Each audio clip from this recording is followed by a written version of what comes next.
ಡಾಲಾಯ್ತ್ ಅವರ ಸಾರಥ್ಯದಲ್ಲಿ the Friday Times news. Bommai ಅವರು ಹಗಲುಗನಸು ಕಾಣುತ್ತಿದ್ದಾರೆ. ಶಿವಾನಂದ ಪಾಟೀಲ್. ಲೋಕಸಭಾ ಚುನಾವಣೆ ಮುಗಿದ 3 ತಿಂಗಳಲ್ಲಿ ರಾಜ್ಯ ಕಾಂಗ್ರೆಸ್ ಸರ್ಕಾರ ಬೀಳುತ್ತದೆ ಎಂಬ ಹೇಳಿಕೆ ನೀಡುವ ಮೂಲಕ ಬಸವರಾಜ ಬೊಮ್ಮಾಯಿ ಅವರು ಹಗಲುಗನಸು ಕಾಣುತ್ತಿದ್ದಾರೆ. ಇದೀಗ ಇದನ್ನ ಬಿಟ್ಟು ಮೊದಲು ನೀವು ಗೆಲ್ಲುತ್ತೀರಾ ಎನ್ನುವುದನ್ನು ಯೋಚನೆ ಮಾಡಿ ಎಂದು ಸಚಿವ ಶಿವಾನಂದ ಪಾಟೀಲ್ ಲೇವಡಿ ಮಾಡಿದರು. ಹಾವೇರಿ ಗದಗ ಲೋಕಸಭಾ ಕ್ಷೇತ್ರದ ಕಾಂಗ್ರೆಸ್ ಅಭ್ಯರ್ಥಿ ಆನಂದಸ್ವಾಮಿ ಗಡ್ಡದೇವರಮಠ ಅವರ ಪರ ನಗರದ ಕೆಎಚ್ ಪಾಟೀಲ್ ಸಭಾಭವನದಲ್ಲಿ ಬುಧವಾರ ನಡೆದ ಕಾಂಗ್ರೆಸ್ ಪಕ್ಷದ ಪದಾಧಿಕಾರಿಗಳು ಹಾಗೂ ಕಾರ್ಯಕರ್ತರ ಸಭೆಯಲ್ಲಿ ಅವರು ಮಾತನಾಡಿ, ಬೊಮ್ಮಾಯಿ ಅವರು ಮುಖ್ಯಮಂತ್ರಿಯಾಗಿದ್ದ ಅವಧಿಯಲ್ಲಿ ತಮ್ಮ ಸ್ವಂತ ಜಿಲ್ಲೆಗೆ ಕುಡಿಯುವ ನೀರು ಪೂರೈಕೆ ಮಾಡಲಾಗಲಿಲ್ಲ. ಇದು ದುರ್ದೈವದ ಸಂಗತಿ ಎಂದು ಹೇಳಿದರು. ಸಚಿವ ಎಚ್.ಕೆ. ಪಾಟೀಲ್ ಅವರು ಮಾತನಾಡಿ, ಹಾವೇರಿ ಗದಗ ಲೋಕಸಭಾ ಕ್ಷೇತ್ರದ ಚುನಾವಣೆ ಕೇವಲ ಕಾಂಗ್ರೆಸ್ ಅಭ್ಯರ್ಥಿ ಆನಂದಸ್ವಾಮಿ ಗಡ್ಡದೇವರಮಠ ಹಾಗೂ ಬಿಜೆಪಿ ಅಭ್ಯರ್ಥಿ ಬಸವರಾಜ ಬೊಮ್ಮಾಯಿ ಅವರ ನಡುವಿನ ಚುನಾವಣೆಯಲ್ಲ. ಬಡ ಜನರ ಬದುಕಿನ ಭಾವನೆಗಳನ್ನು ಪ್ರಚೋದಿಸಿ ಜನರ ಮನಸ್ಸನ್ನ ಒಡೆದು ಜಗಳ ಹಚ್ಚಿ ಒಬ್ಬರ ವಿರುದ್ಧ ಒಬ್ಬರನ್ನ ಸಂಘರ್ಷಕ್ಕೆ ಗುರಿ ಮಾಡುವುದರ ಮೂಲಕ ಮತ ಗಳಿಸಬೇಕು ಎನ್ನುವ ಬಿಜೆಪಿಯ ಧ್ವನಿಯ ವಿರುದ್ಧ ಜನರ ಬದುಕನ್ನ ಸುಧಾರಿಸಬೇಕು ಎನ್ನುವಂತಹ ಕಾಂಗ್ರೆಸ್ ಧ್ವನಿಯ ಚುನಾವಣೆಯಾಗಿದೆ ಎಂದು ಹೇಳಿದರು. ರೋಣ ಶಾಸಕ ಜಿಎಸ್ ಪಾಟೀಲ್ ಅವರು ಮಾತನಾಡಿ, ಎಲ್ಲ ಕಾರ್ಯಕರ್ತರು ಪಕ್ಷದ ಆದೇಶದಂತೆ ಕೆಲಸ ಮಾಡಬೇಕು. ಪ್ರತಿಯೊಂದು ಬೂತ್ನಲ್ಲಿ ಬಿಎಲ್ಎ ಏಜೆಂಟರಿದ್ದು ಅವರ ಪಾತ್ರ ಪ್ರಮುಖವಾಗಿದೆ. ರಾಜ್ಯದಲ್ಲಿ ಕಾಂಗ್ರೆಸ್ ಸ್ಪಷ್ಟ ಬಹುಮತ ಪಡೆಯಲು ಕಾರ್ಯಕರ್ತರ ಶ್ರಮವೇ ಕಾರಣವಾಗಿದ್ದು, ಲೋಕಸಭೆ ಚುನಾವಣೆಯಲ್ಲಿಯೂ ಅದೇ ಮಾದರಿಯಲ್ಲಿ ಶ್ರಮ ವಹಿಸಬೇಕು ಎಂದರು. ಹಾವೇರಿ ಲೋಕಸಭಾ ಕ್ಷೇತ್ರದ ಕಾಂಗ್ರೆಸ್ ಅಭ್ಯರ್ಥಿ ಆನಂದಸ್ವಾಮಿ ಗಡ್ಡದೇವರಮಠ ಮಾತನಾಡಿ, ಗದಗ ಜಿಲ್ಲೆ ಏನಾದರೂ ಅಭಿವೃದ್ಧಿಯಾಗಿದ್ದರೆ ಅದು KH Patil, HK. Patil, GS Patil ಹಾಗೂ ಡಿಆರ್ ಪಾಟೀಲ್ ಅವರ ಕೊಡುಗೆ ಕಾರಣವಾಗಿದೆ. ಹಾವೇರಿ ಲೋಕಸಭಾ ಕ್ಷೇತ್ರ ಸೇರಿ ದೇಶದೆಲ್ಲೆಡೆ ಆ ಅಲೆ ಇದೆ, ಈ ಅಲೆ ಇದೆ ಎಂದು ಮಾತನಾಡಿಕೊಳ್ಳುತ್ತಿದ್ದಾರೆ. ಸಮುದ್ರ ಅಂದ ಮೇಲೆ ಅಲೆ ಇದ್ದೇ ಇರುತ್ತದೆ. ಆ ಸಮುದ್ರದಲ್ಲಿ ಈಜಿ ದಡ ಸೇರುತ್ತೇನೆ ಎಂದು ವಿಶ್ವಾಸ ವ್ಯಕ್ತಪಡಿಸಿದರು. ಈ ಸಂದರ್ಭದಲ್ಲಿ ಸರ್ಕಾರದ ವಿಧಾನ ಪರಿಷತ್ ಮುಖ್ಯ ಸಚೇತಕ ಸಲೀಂ ಅಹಮದ್, ಮಾಜಿ ಶಾಸಕರಾದ DR Patil, GS Gaddadevaramath, Ramanna Lamani, KPCC ಕಾರ್ಯದರ್ಶಿ ಹಾಗೂ ಗದಗ ಜಿಲ್ಲಾ ಪಂಚಾಯತ್ ಮಾಜಿ ಅಧ್ಯಕ್ಷೆ ಸುಜಾತಾ ದೊಡ್ಡಮನಿ, ಜಿಲ್ಲಾ ಕಾಂಗ್ರೆಸ್ ಮಹಿಳಾ ಘಟಕದ ಅಧ್ಯಕ್ಷೆ ನೀಲಮ್ಮ ಬೋಳನವರ್, ನಗರಾಭಿವೃದ್ಧಿ ಪ್ರಾಧಿಕಾರದ ಅಧ್ಯಕ್ಷ ಅಕ್ಬರ್ ಸಾಬಬರ್ಚಿ ಸೇರಿದಂತೆ ಮುಂತಾದವರು ಇದ್ದರು. ಸಹಕಾರಿ ಚಳವಳಿಯನ್ನ ಪ್ರಾರಂಭ ಮಾಡಿರ್ತಕ್ಕಂಥ ಕಣಿನಾಳ್ ಸಿದ್ದನಗೌಡರಾದ್ರೆ ಆ ಸಹಕಾರಿ ಚಳವಳಿಯನ್ನ ದೇಶಕ್ಕೆ ಗುರುತಿಸಿ ಕೊಟ್ಟಿರ್ತಕ್ಕಂಥ ಹಿರಿಯರು ಯಾರಾದ್ರಿದ್ರೆ ಅದು ಕೆಎಚ್ ಪಾಟೀಲ್ ಅಂತ ಹೇಳಿ ಬಹಳ ಹೆಮ್ಮೆಯಿಂದ ಹೇಳ್ಕೊಳ್ತೀವಿ ನಾವು. ಇವತ್ತು ಅಂತ ಜಿಲ್ಲೆಯಲ್ಲಿ ಒಂದು ಸುವರ್ಣ ಅವಕಾಶ ಬಂದಿದೆ. ಇವತ್ತು ಕರ್ನಾಟಕ ಘನ ಸರ್ಕಾರ ನನ್ನನ್ನ ಸಚಿವರನ್ನಾಗಿ ಮಾಡಿ ಹಾವೇರಿ ಉಸ್ತುವಾರಿಯನ್ನು ಕೊಟ್ಟಿದೆ. ಒಂದು ಸವಿನಯ ಪ್ರಾರ್ಥನೆಯನ್ನು ನಾನು ಮಾಡ್ಕೊಳ್ತೀನಿ. ನಮ್ಮ ಹಾವೇರಿಯಲ್ಲಿ 6 ಜನರಲ್ಲಿ 5 ಜನರನ್ನ ಕಾಂಗ್ರೆಸ್ನಿಂದ ಆಯ್ಕೆ ಮಾಡಿರ್ತಕ್ಕಂಥ ದೊಡ್ಡ ಜಿಲ್ಲೆ ಯಾವುದಾದ್ರೂ ಇದ್ರೆ ಅದು ಹಾವೇರಿ ಅಂತ ಹೇಳಿ ನಾನು ಹೇಳ್ಬೇಕಾಗ್ತದೆ. ಆದ್ರೆ ಆ ಹಾವೇರಿಯವರು ಈ ಲೋಕಸಭಾ ಚುನಾವಣೆಯಲ್ಲಿ ಅಭ್ಯರ್ಥಿ ಯಾರಾಗಬೇಕು ಅಂತಕ್ಕಂಥ ವಿಷಯ ಬಂದಾಗ ಗದಗಿನಲ್ಲಿ ಕೇವಲ 3ರಲ್ಲಿ ಈರುವ ಶಾಸಕರು ನಮ್ಮ ಪಕ್ಷದವರು ಇದ್ರೂ ಕೂಡ ಸಮರ್ಥ ಅಭ್ಯರ್ಥಿ ಯಾರು ಅಂತ ಹೇಳಿ ಗುರುತಿಸಿ ಆನಂದ್ ಗಡ್ಡದವರು ಮತ್ತವ್ರ ಕಡೆ ಬೊಟ್ಟು ಮಾಡಿ ತೋರಿಸಿದಾರಲ್ಲ, ಅವ್ರಿಗೆ ನಾನು ಕೃತಜ್ಞತೆಯನ್ನು ಸಲ್ಲಿಸ್ತೀನಿ. ಆನಂದ್ ಅವರು ನಿಮ್ಮ ಪ್ರತಿನಿಧಿ ಆಗ್ಬೇಕು. ನಿಮ್ಮ ಪ್ರತಿನಿಧಿಗಿಂತಲೂ ಮಿಗಿಲಾಗಿ ನಂದು ಒಂದು ಆಸೆ ಏನಪ್ಪ ಅಂತಂದ್ರೆ, ಈಗಾಗಲೇ ಜಿಎಸ್ ಪಾಟೀಲ್ ಹೇಳಿದ್ರು, ಕಳೆದ 4 ಬಾರಿ ನಾವು ನಿರಂತರವಾಗಿ ಬಿಜೆಪಿಯವರನ್ನ ಆಯ್ಕೆ ಮಾಡಿದ್ದೀವಿ. ಹಾವೇರಿ ಕ್ಷೇತ್ರ ಆಯ್ಕೆ ಮಾಡಿ ಪಡ್ಕೊಂಡಿದ್ದೇನೆ ಅನ್ನೋದು ಇವತ್ತು ನಮ್ಮ ಮುಂದಿರ್ತಕ್ಕಂಥ ಒಂದು ಯಕ್ಷ ಪ್ರಶ್ನೆ. ಇವತ್ತು ನನಗೆ ನೋವು ಅನ್ನಿಸ್ತದೆ. ನಿನ್ನೆ ಮೊನ್ನೆ ಬೊಮ್ಮಾಯಿ ಸಾಹೇಬ್ ಹೇಳ್ತಾರೆ, ಹಾವೇರಿಗೆ ಬಂದ ಮೇಲೆ ಲೋಕಸಭೆ ಅಭ್ಯರ್ಥಿ ಆದ್ಮೇಲೆ ನೀವು ಕಾಂಗ್ರೆಸ್ದವರು ಹಾವೇರಿಗೆ ಕುಡಿಲಿಕ್ಕೆ ನೀರು ಕೊಡ್ತೀರಾ ಅಂತ ನಮಗೆ ಪ್ರಶ್ನೆ ಹಾಕ್ತಾರೆ. ನನಗೊಂದು ನೋವು ಅನ್ನಿಸ್ತದೆ. ನಿಮ್ಮ ಕೈಯಲ್ಲಿ ಬರೇ ಹಾವೇರಿ ಉಸ್ತುವಾರಿ ಸಚಿವರಲ್ಲ, ನಿಮ್ಮನ್ನ ಹಾವೇರಿ ಜಿಲ್ಲೆಯಿಂದ ಮುಖ್ಯಮಂತ್ರಿ ಮಾಡಿದ್ರು ನೀವ್ಯಾಕೆ ಮಾಡಲಿಲ್ಲ ಅಂತಕ್ಕಂಥ ಮಾತು ಇವತ್ತು ನಾವು ಕೇಳಬೇಕಾಗ್ತದೆ. ಇವತ್ತು ನೀವು ಮುಖ್ಯಮಂತ್ರಿ ಆದಂಥವ್ರು ತಮ್ಮ ತವರು ಜಿಲ್ಲೆಗೆ ಇವತ್ತು ನದಿ ನೀರಿನಿಂದ ನೀರು ಕೊಡ್ತಕ್ಕಂಥ ಒಂದು ಪ್ರಯತ್ನ ಮಾಡಲಿಲ್ಲ ಅಂದ್ರೆ ಇದಂತ ದುರ್ದೈವದ ಸಂಗತಿ ಅಂತ ಹೇಳಿ ನಾನು ಹೇಳ್ಬೇಕಂತ. ಇಷ್ಟು ಹೇಳಿ ಮತ್ತೆ ಹೇಳ್ತಾರೆ, ಹಾವೇರಿ ಜಿಲ್ಲೆಯವರು ನನಗೆ 1 ಲಕ್ಷಕ್ಕಿಂತ ಹೆಚ್ಚಿನ ಮತದಿಂದ ಆಯ್ಕೆ ಮಾಡ್ತಾರೆ ಅಂತ ಹೇಳಿ. ಏನು ನೀವು ಕೆಲಸ ಮಾಡಲಿಲ್ಲ ಅಂತ ಆಯ್ಕೆ ಮಾಡ್ತಾರ ಅವರು? ನೀವು ಕೆಲಸ ಮಾಡಿದ್ರೆ ಮಾಡ್ತಿದ್ರು. ಇವತ್ತು ನಾನು ಹೇಳ್ತೀನಿ, ನಿಮಗೊಂದು ಭರವಸೆ ಕೊಟ್ಟು ಹೋಗ್ತೀವಿ. ನಾನು ಆನಂದ್ ಗಡ್ದೇವ್ರ ಮಟ್ಟವ್ರು, ಆನಂದ್ ಅವ್ರನ್ನ ಆಯ್ಕೆ ಮಾಡ್ರಿ ಅಥವಾ ಬಿಡ್ರಿ, ಆದ್ರೆ 1 ವರ್ಷ 9 ತಿಂಗಳಲ್ಲಿ ಹಾವೇರಿ ಜಿಲ್ಲೆಗೆ, ಇಡೀ ಜಿಲ್ಲೆಗೆ ಕುಡಿ ನೀರು ಕೊಡ್ತಕ್ಕಂಥ ಕೆಲಸ ನಾವು ಸನ್ಮಾನ್ಯ ಸಿದ್ದರಾಮಯ್ಯನವ್ರ ಸರ್ಕಾರದ ನೇತೃತ್ವದಲ್ಲಿ ಮಾಡಿ ತೋರಿಸ್ತೀವಿ. ಆದ್ರೆ ಯಾವ ಪಕ್ಷ ನಿಮ್ ಕೆಲಸ ಮಾಡ್ತದೆ ಆ ಪಕ್ಷಕ್ಕೆ ಜನರ ಆಶೀರ್ವಾದ ಪಡಿಸ್ತಕ್ಕಂಥ ಪ್ರಯತ್ನ ನಮ್ಮ ಕಾರ್ಯಕರ್ತರು ಮಾಡ್ಬೇಕಾಗ್ತದೆ. ಇವತ್ತು ನಾವು ಯಾವ ಕೆಲಸ ಮಾಡಿಲ್ಲ ಅನ್ನೋದು ನೀವು ಜನರ ಮುಂದೆ ಹೋಗಿ ನಿಂತ್ರೆ ಜನ ಹೇಳ್ತಾರೆ. ಇವತ್ತು ನಿಮ್ಗೆಲ್ಲ ಗೊತ್ತಿದೆ, ಆರ್ಷ್ ಬಂದು 8 ತಿಂಗಳಲ್ಲಿ 5 ಭರವಸೆಗಳನ್ನ 52,000 ಕೋಟಿ ಖರ್ಚು ಮಾಡಿ ಯಾರಾದ್ರೂ ಕೊಟ್ಟಿದ್ರೆ ಅದು ಸನ್ಮಾನ್ಯ ಸಿದ್ದರಾಮಯ್ಯನವ್ರ ಸರ್ಕಾರ ಅಂತ ಹೇಳಿ ಬಹಳ ಹೆಮ್ಮೆಯಿಂದ ಹೇಳ್ತೀವಿ ನಾವು. ರಾಜ್ಯ ಕೂಡ ಈ ದೇಶದಲ್ಲಿ ಇಂಥ ಕೆಲಸ ಮಾಡಿಲ್ಲ. ಈ ಕೆಲಸ ಮಾಡಿದ್ ನೋಡಿ ಇವತ್ತು ನಮ್ಗೆಲ್ಲ ಗಂಡಂದ್ರಿಗೆ ಗೊತ್ತಾಗಿದೆ, ನಮ್ಮ ಹೆಣ್ಮಕ್ಳು ಮನೆಯಲ್ಲಿ ಸಿಗುದಿಲ್ಲ, ಇಡೀ ಕರ್ನಾಟಕ ನೋಡಕ್ಕೆ ಹೋಗ್ಬಿಟ್ಟಾರ ಅವ್ರು ಬಸ್ನಲ್ಲಿ. ಅಷ್ಟು ಜನ ತಿರುಗಾಡ್ತಾ ಇದ್ದಾರೆ. ಹೆಚ್ಚು ಕಡಿಮೆ ನಿಮ್ಗೆ ಗೊತ್ತಿದೆ, 1,31,00,000 ಬಾರಿ ಅಡ್ಡಾಡಿದ್ದಾರೆ ಹೆಣ್ಮಕ್ಳು. ಅಷ್ಟು ಜನ ಇವತ್ತು ತಿರುಗಾಡ್ತಾ ಇದ್ದಾರೆ. ಇವತ್ತು ನಿಮಗೆ ಗೊತ್ತಿದೆ, ನಿನ್ನೆ ಮೊನ್ನೆ ಪತ್ರಿಕೆಯಲ್ಲಿ ಒಂದು ಓದ್ತಾ ಇದ್ದೇನ, ನಾವೇನು ಗೃಹಲಕ್ಷ್ಮಿಯಲ್ಲಿ 2,000 ರೂಪಾಯಿ ಕೊಟ್ಟಿವಿ, ಕೇಂದ್ರ ಸರ್ಕಾರದವ್ರು ಕೊಡ್ತಾರೆ ಅಂತ ಸುಳ್ಳು ಪೇಪರ್ನಲ್ಲಿ ಬಂದಿತ್ತು. ಅದನ್ನ ನೋಡಿ ಹುಬ್ಬಳ್ಳಿ ಮುಂದೆ ಪಾಳೆ ಹಚ್ಚಿದ್ದಾರೆ ಬ್ಯಾಂಕಿನ ಮುಂದೆ, ಆದ್ರೆ ಅಲ್ಲೇನು 2 ಪೈಸಾನು ಸಿಕ್ಕಿಲ್ಲ ಅವರಿಗೆ. ಇಂಥ ಸುಳ್ಳು ಭರವಸೆಗಳನ್ನ ಕೇಂದ್ರ ಸರ್ಕಾರ ನಿರಂತರವಾಗಿ ಹೇಳ್ತಾ ಬರ್ತಾ ಇದೆ. ನಿಮಗೆಲ್ಲ ಗೊತ್ತಿದೆ, 2014ರಲ್ಲಿ ಇಡೀ ದೇಶದ ಜನರ ಮುಂದೆ ಗುಜರಾತ್ ಮಾಡೆಲಿನ ಕತೆ ಹೇಳಿದ್ರು ಮೋದಿ ಸರ್ಕಾರದವರು. ಆದ್ರೆ ಆ ಗುಜರಾತ್ ಏನನ್ನೋದು ಇವತ್ತೆಲ್ಲ ನಿಮ್ಗೆ ಗೊತ್ತಾಗ್ಬಿಟ್ಟದು. 2019ರಲ್ಲಿ ಪುಲ್ವಾಮಾ ಹೇಳಿದ್ರು. ಈಗ ಇವೆರಡೂ ಮುಗಿದು ಈಗ ರಾಮನ್ ಹಿಡ್ಕೊಂಡು ಕೂತಾರೆ ಅವರು. ರಾಮನ್ ಬಿಟ್ರೆ ಅವ್ರ ಬಳಿ ಏನು ಬಂಡವಾಳ ಇಲ್ಲ. ಆದ್ರೆ ನಾನು ನಿಮಗೆ ಒಂದು ಮಾತನ್ನ ನೆನಪು ಮಾಡ್ಬೇಕಾಗ್ತದೆ. ಇದೇ ಮೋದಿಯವರು 2014ರಲ್ಲಿ ಹೇಳಿದ್ರು, ಇಡೀ ದೇಶದ ಕಪ್ಪು ಹಣ ತಂದು ನಿಮ್ಮೆಲ್ಲರ ಕಿಸೆಗೆ 15 ಲಕ್ಷ ಹಾಕ್ತೀನಂದ್ರು. ಇವತ್ತಿನವರೆಗೆ 15 ರೂಪಾಯಿ ಹಾಕಿಲ್ಲ ನಿಮಗೆ. ಇದ್ರ ಜೊತೆಗೆ ನಿಮ್ಗೆ ಗೊತ್ತಿದೆ, ವರ್ಷಕ್ಕೆ 2 ಕೋಟಿ ಉದ್ಯೋಗ ಕೊಡ್ತೀನಿ ಅಂದ್ರು.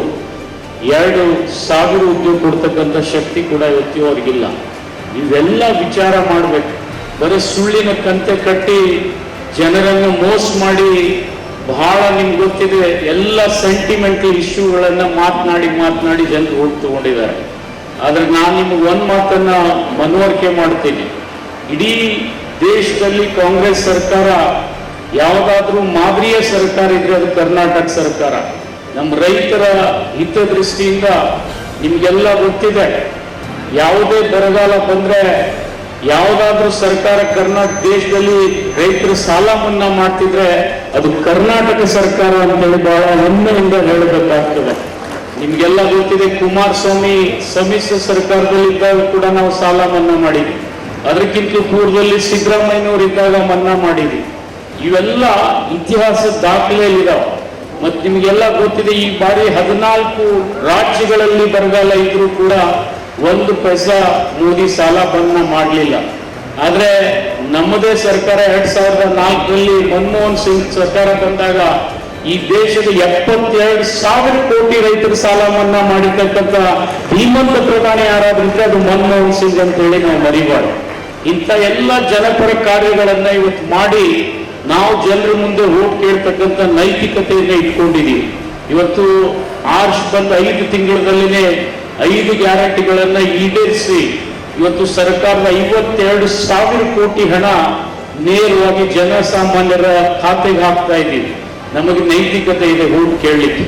ಆದ್ರೆ ಅವ್ರು ಏನ್ ಹೇಳ್ತಾ ಇದಾರಪ್ಪ ಅಂತಂದ್ರೆ, ಇವತ್ತು ನನಗೊಂದು ಆಶ್ಚರ್ಯದ ಸಂಗತಿ ಏನಪ್ಪಾ ಅಂದ್ರೆ ಹೇಳ್ತಾರೆ ಏನಂದ್ರೆ ಈ ಕೇಂದ್ರ ಸರ್ಕಾರದ ಈ ಲೋಕಸಭೆ ಚುನಾವಣೆ ಮುಗಿದ ಮೇಲೆ 3 ತಿಂಗಳಲ್ಲಿ ಕಾಂಗ್ರೆಸ್ ಸರ್ಕಾರ ಹೋಗ್ತದೆ ಅಂತೇಳಿ. ನನಗೆ ಅದಕ್ಕಿಂತ ಆಶ್ಚರ್ಯದ ಸಂಗತಿ ಏನಪ್ಪಾ ಅಂದ್ರೆ ಬೊಮ್ಮಾಯಿ ಸಾಹೇಬ್ರೆ ಹಗಲ್ ಕನಸು ಕಾಣ್ಬೇಡ್ರಿ, ಮೊದಲು ನೀವು ಗೆಲ್ತಿರಿಲ್ಲ ಅದನ್ನು ನೋಡ್ಕೊಳ್ರಿ, ಆಮೇಲೆ ನಮ್ಮದ ಬಗ್ಗೆ ಚಿಂತನೆ ಮಾಡಬೇಡಿ. ನೀವು ಇಂಥ ಮಾತು ಹೇಳಿ ಇವತ್ತು ಏನು ಸಾಧನೆ ಮಾಡೋದಿಲ್ಲ. ನನಗೊಂದೊಂದು ಸರ್ತಿ ಆಶ್ಚರ್ಯ ಅನ್ನಿಸ್ತದೆ, ಅವ್ರ ಪಕ್ಷದ ಈಶ್ವರಪ್ಪನವರು ಇವತ್ತು ಏನ್ ಹೇಳ್ತಾ ಇದ್ದಾರೆ ನೀವೆಲ್ಲ ಪತ್ರಿಕೆಯಲ್ಲಿ ಓದಿ. ಇವತ್ತು ಬೊಮ್ಮಾಯಿ ಸಾಹೇಬರು ಕೂಡ ಈ ಲೋಕಸಭೆ ಚುನಾವಣೆಗೆ ನಾನು ನಿಲ್ಲುವುದಿಲ್ಲ ಅಂತೇಳಿ ಸುಳ್ಳು ಹೇಳ್ಯಾರ ಅಂತೇಳಿ ಈಶ್ವರಪ್ಪನವರೇ ಹೇಳ್ತಾರೆ, ನಾವು ಹೇಳೋದು ಬೇಕಾಗಿಲ್ಲ. ಇವತ್ತು ಹಾವೇರಿಯಲ್ಲಿ ಕೂಡ ಎಂತ ಸ್ಥಿತಿ ಬಂದದ್ದು ಬೊಮ್ಮಾಯಿ ಸಾಹೇಬ್ರಿಗೆ ಅಂದ್ರೆ ಅವ್ರು ಎಲ್ಲೆಲ್ಲಿ ಹೋಗ್ತಾರೆ ಅವ್ರ ಕಾರ್ಯಕರ್ತರೇ ಅವ್ರಿಗೆ ತಿರುಗಿ ಬೀಳ್ತಾ ಇದ್ದಾರೆ. ಇವತ್ತು ಇದನ್ನು ನೀವು ನಮ್ಮ ಕಾರ್ಯಕರ್ತರೆಲ್ಲ ಮನವರಿಕೆ ಮಾಡ್ಕೊಳ್ಬೇಕು. ನಾನು ನಿಮ್ಮಲ್ಲಿ ಅದಕ್ಕೆ ಮಾಡ್ಕೊಳ್ಳೋದಿಷ್ಟೇ, ಏನಾದ್ರೂ ಆನಂದ್ ಗಡ್ದೇವರವ್ರ ಮಟ್ಟ ಗೆದ್ರೆ ಅತಿ ಹೆಚ್ಚಿನ ಶ್ರೇಯಸ್ ಯಾರಿಗಾದ್ರೂ ಬರ್ಬೇಕಾದ್ರೆ ಅದು ಗದಗ ಜಿಲ್ಲೆಗೆ ಬರ್ಬೇಕು ಅನ್ನೋದು ನಮ್ಮ ಅಭಿಲಾಷೆ. ಅಂತ ಒಂದು ಶಕ್ತಿ ನೀವು ನಮಗ್ ತುಂಬಬೇಕು. ನಾವು ಹಾವೇರಿಯಲ್ಲಿ ಎಲ್ಲ ಪ್ರಯತ್ನ ಮಾಡಿ ನಮ್ಮ 5 ಶಾಸಕರು ನಾವು ಏನ್ ಮಾಡ್ಬೇಕು ಅದನ್ನ ಮಾಡ್ತಾ ಇದ್ದೀವಿ. ಇವತ್ತು ನಿಮ್ಮಲ್ಲಿ ನಾನು ವಿನಂತಿ ಮಾಡ್ಕೋದಿಷ್ಟೇ, ನಿಮ್ಮ ಭಾಗದ ಒಬ್ಬ ಯುವಕ ಈ ಬಾರಿ ಲೋಕಸಭೆ ಸದಸ್ಯನಾಗ್ತಕ್ಕಂಥ ಅವಕಾಶ ಇದೆ. ಮತ್ತೆ ಇನ್ನೊಂದು ಆಶ್ಚರ್ಯದ ಸಂಗತಿ ಏನಪ್ಪಾ ಅಂದ್ರೆ ಈ ಕರ್ನಾಟಕದಲ್ಲಿ ಯಾರಾದ್ರೂ ಲೋಕಸಭೆಗೆ ಹೋಗಿ ಧ್ವನಿ ಎತ್ತದೇ ಇರ್ತಕ್ಕಂಥವ್ರ ಹೆಚ್ಚಿನ ಸಂಖ್ಯೆ ಇವತ್ತು ಎಲ್ಲಿಯಾದ್ರೂ ಯಾವ ಪಕ್ಷನಲ್ಲಿ ಇದ್ರೆ ಅದು ಬಿಜೆಪಿಯಲ್ಲಿದೆ. 6 ರಿಂದ 8 ಜನ ಶಾಸಕರು ಈ 5 ವರ್ಷನ ಒಂದು ಸರ್ತಿ ಬಾಯಿ ತೆಗೆದಿಲ್ಲ ಲೋಕಸಭೆಯಲ್ಲಿ. ನಮ್ ಗೋಲ್ಮುಟ್ ಅದಕ್ಕಿಂತ ಚಲೋ ಅದ, 1 ಸರ್ತಿ ಹೋದ್ರಿಂದ 3 ಸರ್ತಿ ಅಂತದದು. ಅಂತ ನಮ್ಮ ಕಲ್ಲಿಗೂ ಕೂಡ ಜ್ಞಾನ ಇದೆ. ಆದ್ರೆ ಇವರು ಮನುಷ್ಯರಾಗಿ ಒಬ್ಬ ಪ್ರತಿನಿಧಿಯಾಗಿ ಈ ರಾಜ್ಯದ ಜಲದ ಪ್ರಶ್ನೆ ಬರಲಿ, ನೆಲದ ಪ್ರಶ್ನೆ ಬರಲಿ, ಅಥವಾ ಇವತ್ತು ನಿಮ್ಗೆ ಗೊತ್ತಿದೆ ಕೇಂದ್ರ ಸರ್ಕಾರಕ್ಕೆ ನಾವು ಕೊಡ್ತಕ್ಕಂಥ ತೆರಿಗೆ ವಿಷಯ ಬಂದ್ರೂ ಕೂಡ ಇವ್ರು ಧ್ವನಿ ಎತ್ತಿಲ್ಲ. ಅದಕ್ಕೆ ಇದನ್ನೆಲ್ಲ ನೀವು ಜನಸಾಮಾನ್ಯರ ಮುಂದೆ ತಿಳಿಸಿ ನಾಳೆ ಬರ್ತಕ್ಕಂಥ ಲೋಕಸಭಾ ಚುನಾವಣೆಯಲ್ಲಿ ನಿಜವಾಗ್ಲೂ ನಮ್ಮ ಹಿತ ಕಾಪಾಡ್ತಕ್ಕಂಥ ಅಭ್ಯರ್ಥಿ ಯಾರಾದ್ರೂ ಹಾವೇರಿಯಲ್ಲಿದ್ರೆ ಅದು ಆನಂದ ಗಂಟದ ಮಟ್ಟಕ್ಕೆ ಹೋಗಲಿಕ್ಕೆ ಬಹಳ ಹೆಮ್ಮೆಯಿಂದ ನಾವು ಹೇಳಬೇಕಾಗ್ತದೆ ಬಂದಿದೆ. ನಾನು ನಿಮ್ಗೆ ಇನ್ನೊಂದು ಆಶ್ಚರ್ಯದ ಸಂಗತಿ ಹೇಳ್ಬೇಕಪ್ಪ ಅಂದ್ರೆ ಇವತ್ತು ಉದಾಸಿ ಅವ್ರನ್ನ ನಾವು ಮೆಚ್ಚಬೇಕು. ಯಾಕಂದ್ರೆ 5 ವರ್ಷ ಗೆದ್ದು ಹೋದ್ಮೇಲೆ ಒಂದು ಕೆಲಸ ಆಗಿಲ್ಲ ಅಂತೇಳಿ ತಮ್ಮಷ್ಟು ತಾವು ಬಿಟ್ಟರೆ ಹೋಗ್ಯಾರ. ಇವರು ಮುಖ್ಯಮಂತ್ರಿ ಇದ್ರು ಕೆಲಸ ಮಾಡಿದ್ರೆ ಮತ್ತೆ ಆಗ್ಬೇಕನ್ನೋ ಆಸೆ ತೋರಿಸಲ್ಲ. ಇದು ಬಹಳ ದುರ್ದೈವದ ಸಂಗತಿ ಅಂತ ಹೇಳಿ ನಾನು ಹೇಳಬೇಕಾಗ್ತದೆ. ಇಂಥ ಒಂದು ಅವಕಾಶ ಇವತ್ತು ನಾವು ಪಡ್ಕೊಳ್ಬೇಕಾದ್ರೆ ನಾನು ತಮ್ಮೆಲ್ಲರಲ್ಲಿ ಅರಿಕೆ ಮಾಡ್ಕೋದಿಷ್ಟೇ, ಹಿಂದಿನ ನಮ್ಮ ಎಲ್ಲ ಪ್ರಯತ್ನ ವಿಫಲ ಆಗಿರ್ಬೋದು. ನಾವು ಸಲೀಂ ಅಹಮದ್ ಅವ್ರು ನಿಲ್ಲಿಸಿದಾಗಲಿ ಅಥವಾ DR ಪಾಟೀಲ್ ಸಾಹೇಬ್ರು ನಿಲ್ಲಿಸಿದಾಗಲಿ ನಾವು ಕಳ್ಕೊಂಡಿದ್ರು ಕೂಡ ಇವತ್ತು DR ಪಾಟೀಲ್ ಸಾಹೇಬರಿಗೆ ಮತ್ತು ಸಲೀಂ ಅಹಮದ್ ಅವರಿಗೆ ನೆಮ್ಮದಿ ಬರಬೇಕಾದ್ರೆ ನಾವೆಲ್ಲ ಆನಂದ್ ಗಡ್ಡದವರ ಮಟ್ಟದ ಆಯ್ಕೆ ಮಾಡಿ ಅವ್ರ ಪಾದಕ್ಕೆ ಅರ್ಪಣೆ ಮಾಡಿದಾಗ ಮಾತ್ರ ನಮಗೆ ನೆಮ್ಮದಿ ಸಿಗ್ತದೆ ಅನ್ನೋದು ನಾವು ಯಾರು ಮರಿಬಾರ್ದು. ಅಂತ ಕೆಲಸ ಇವತ್ತು ಒಂದು ಅವಕಾಶ ನಮ್ಮ ಕರ್ನಾಟಕ ಜನರ ಇಡೀ ರಾಜ್ಯದ ಜನರು ಮುಂದಿದೆ.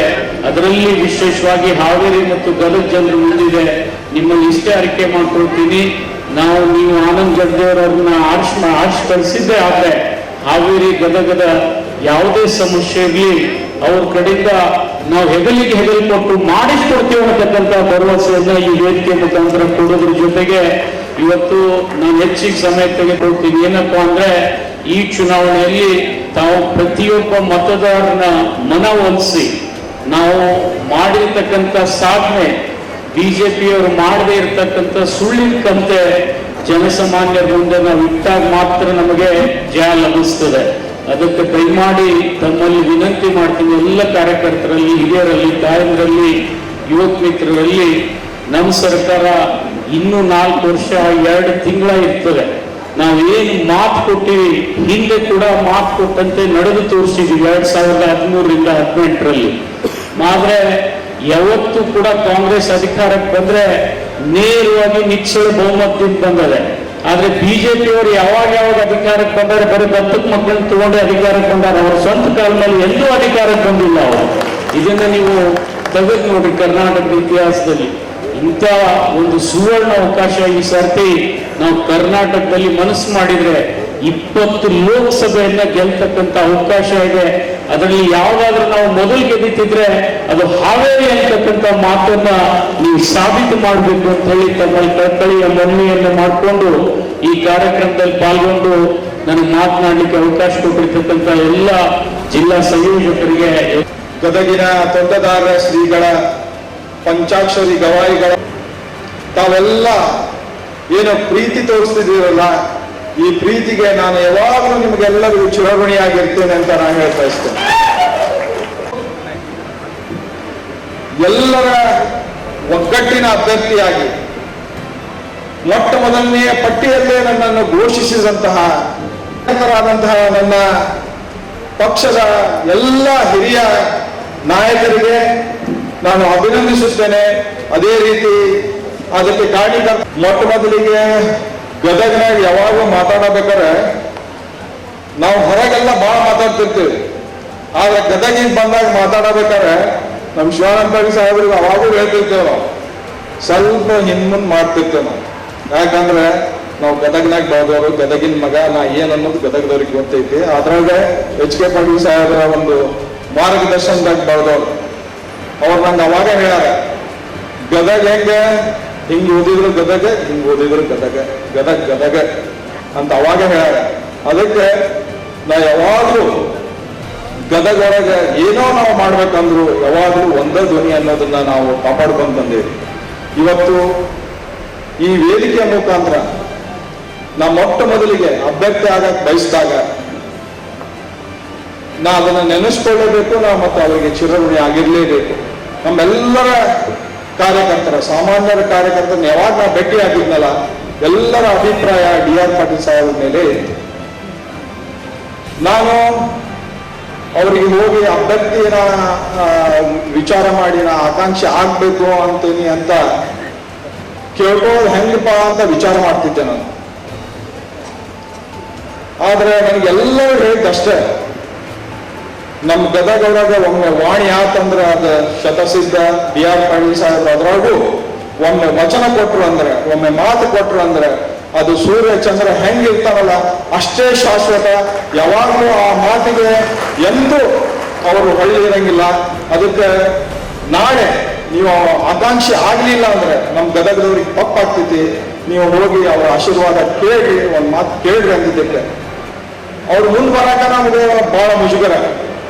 ಆದ್ರೂ ಸಹಿತ ಧೈರ್ಯ ಮಾಡಿ ಸಾಹೇಬ್ರ ಅವತ್ತು ಮೌನದಾಗಿದೆ.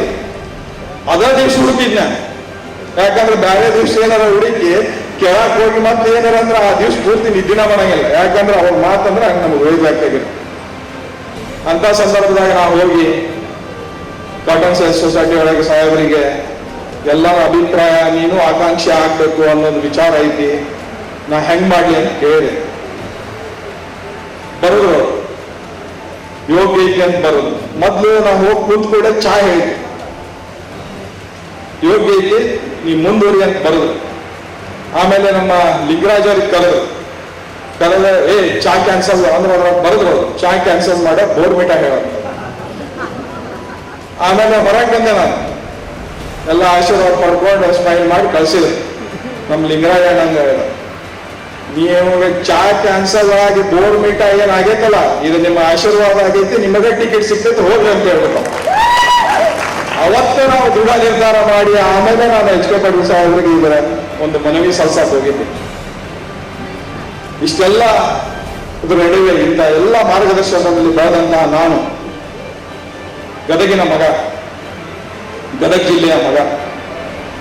ನಾ ಬಹಳಷ್ಟು ಕೇಂದ್ರದ ನ್ಯೂನತೆಗಳ ಬಗ್ಗೆ ಅಂತೂ ಹೇಳಕ್ ಹೋಗಂಗಿಲ್ಲ. ಯಾಕಂದ್ರೆ ನಮ್ಮ ನ್ಯೂನತೆಗಳು ಏನಾಗ್ಯಾವ ಅಂತ ಹೇಳ, ಸಂಸದರ ಬಗ್ಗೆ ನ್ಯೂನತೆ ಹೇಳಕ್ ಹೋಗಂಗಿಲ್ಲ.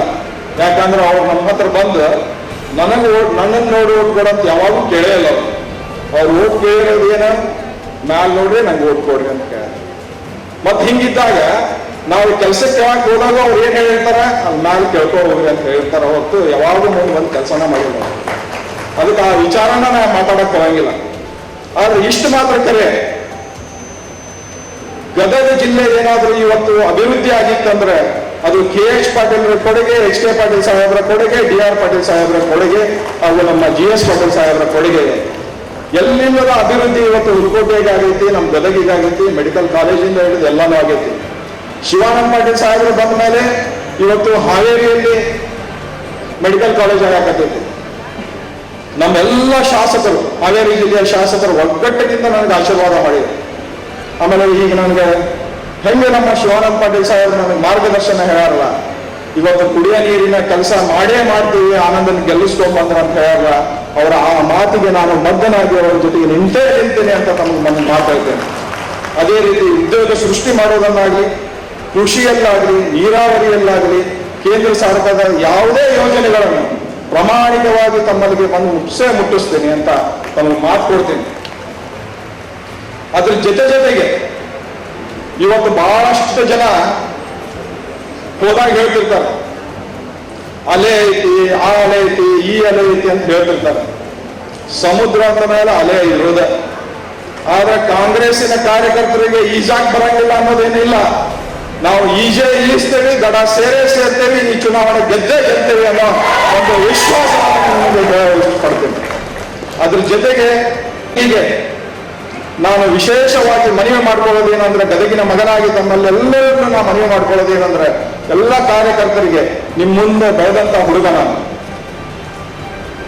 ನನಗೆ ನಿಮ್ಮೆಲ್ಲರ ಒಂದು ಪ್ರೀತಿ ವಿಶ್ವಾಸ ಮೊದಲಿನಿಂದಲೂ ಹೇಗಿದೆಯೋ ಅದರ 2 ಪಟ್ಟು ನನ್ನ ಸಲುವಾಗಿ ನಮ್ಮೆಲ್ಲರ ಕಾಲವನ್ನು ನನಗೆ ಕೊಟ್ಟು ಪ್ರತಿ ಮನೆಗೂ ತಾವೆಲ್ಲ ಹೋಗಿ ನನ್ನ ಸಲುವಾಗಿ ಮತಯಾಚನೆ ಮಾಡಿ ನನ್ನನ್ನು ಗೆಲ್ಲಿಸಬೇಕು, ನನ್ನನ್ನು ಹಾರೈಸಬೇಕು ಅಂತ ತಮ್ಮಲ್ಲಿ ಮನವಿ ಮಾಡ್ಕೊಳ್ತಾ,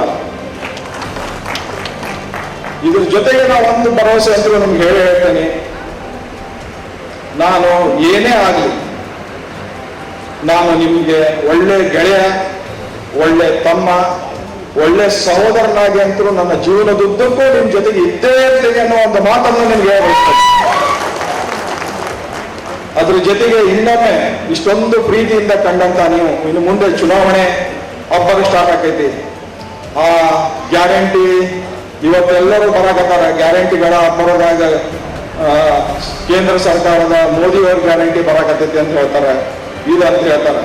ಅವು ಬಂದಾವೋ ಇಲ್ಲೋ ಗೊತ್ತಿಲ್ಲ.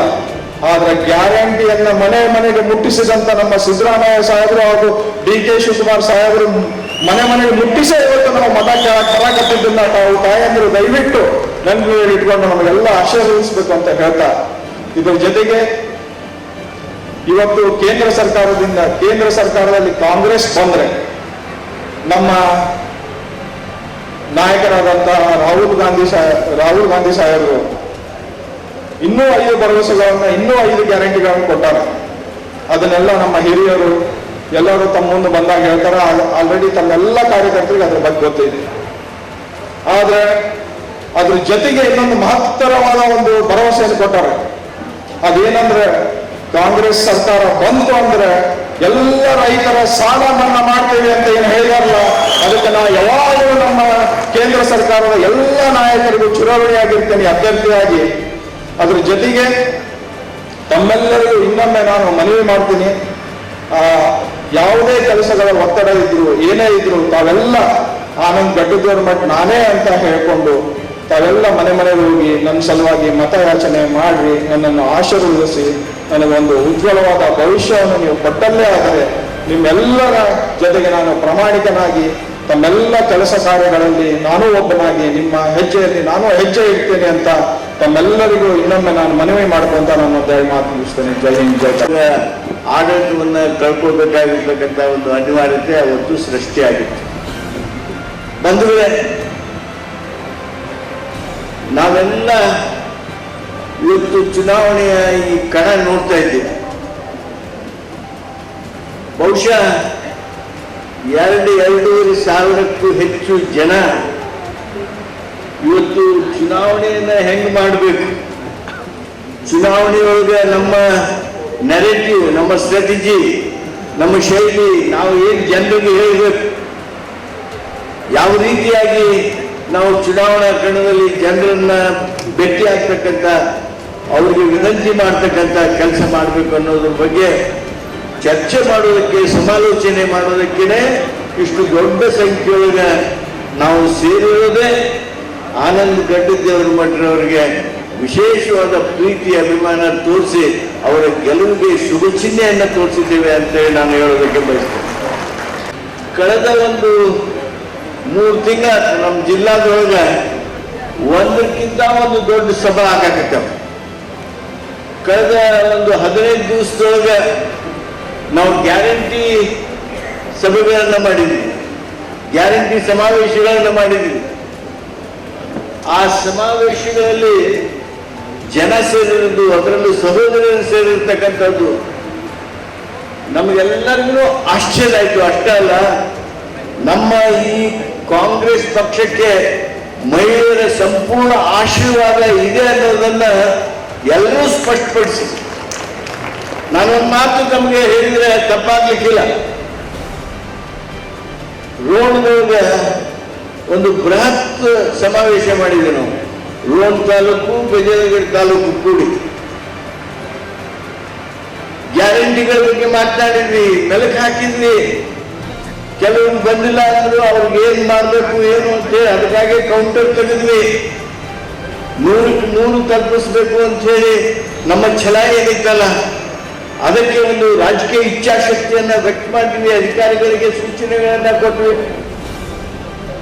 ಆ ಸಂದರ್ಭದೊಳಗೆ ನಾವು ಮಹಿಳೆಯರಿಗೆ ಪ್ರಶ್ನೆ ಮಾಡ್ತಿದ್ವಿ, ಸಹೋದರಿ ನಿಮಗೆ ಗೃಹಲಕ್ಷ್ಮಿ ಬಂದೈತೆ ಇಲ್ಲೋ, ಗೃಹ ಜ್ಯೋತಿ ಮುಟ್ತೋ ಇಲ್ಲೋ, ಅನ್ನಭಾಗ್ಯ ತಲುಪೈತೋ ಇಲ್ಲೋ, ಶಕ್ತಿ ಉಪಯೋಗ ಮಾಡಿರೋ ಇಲ್ಲೋ, ನಿಮ್ಮ ಮಕ್ಕಳಿಗೆ ಯುವನಿಧಿ ಕಾರ್ಯಕ್ರಮ ತಲುಪಿದೆ ಹಂಗೋ. ಏನೊಂದು ದೊಡ್ಡ ಆಶ್ಚರ್ಯ ನಮಗೆಲ್ಲರಿಗೂ ಅವತ್ತು ನೋಡೋದು ಸಿಕ್ತು. ಅಂದ್ರೆ ಇದ್ರೊಳಗೆ ಬಹುತೇಕ ವೇದಿಕೆಯೊಳಗಿಂತ ಇದ್ರೊಳಗೆ ಅರ್ಧ ಮಂದಿ ಹೌದಲ್ಲಿ ಬೆಳಗ್ಗೆ ನೀವಿದ್ರೆ ಅವತ್ತು ನಮ್ಮ ಕಾರ್ಯಕ್ರಮದಾಗ, ಕಾಂಗ್ರೆಸ್ ಕಾರ್ಯಕ್ರಮದಾಗ ಹೆಣ್ಮಕ್ಳು ಬಂದು ಕಡಿಮೆ ಬೋಳವರು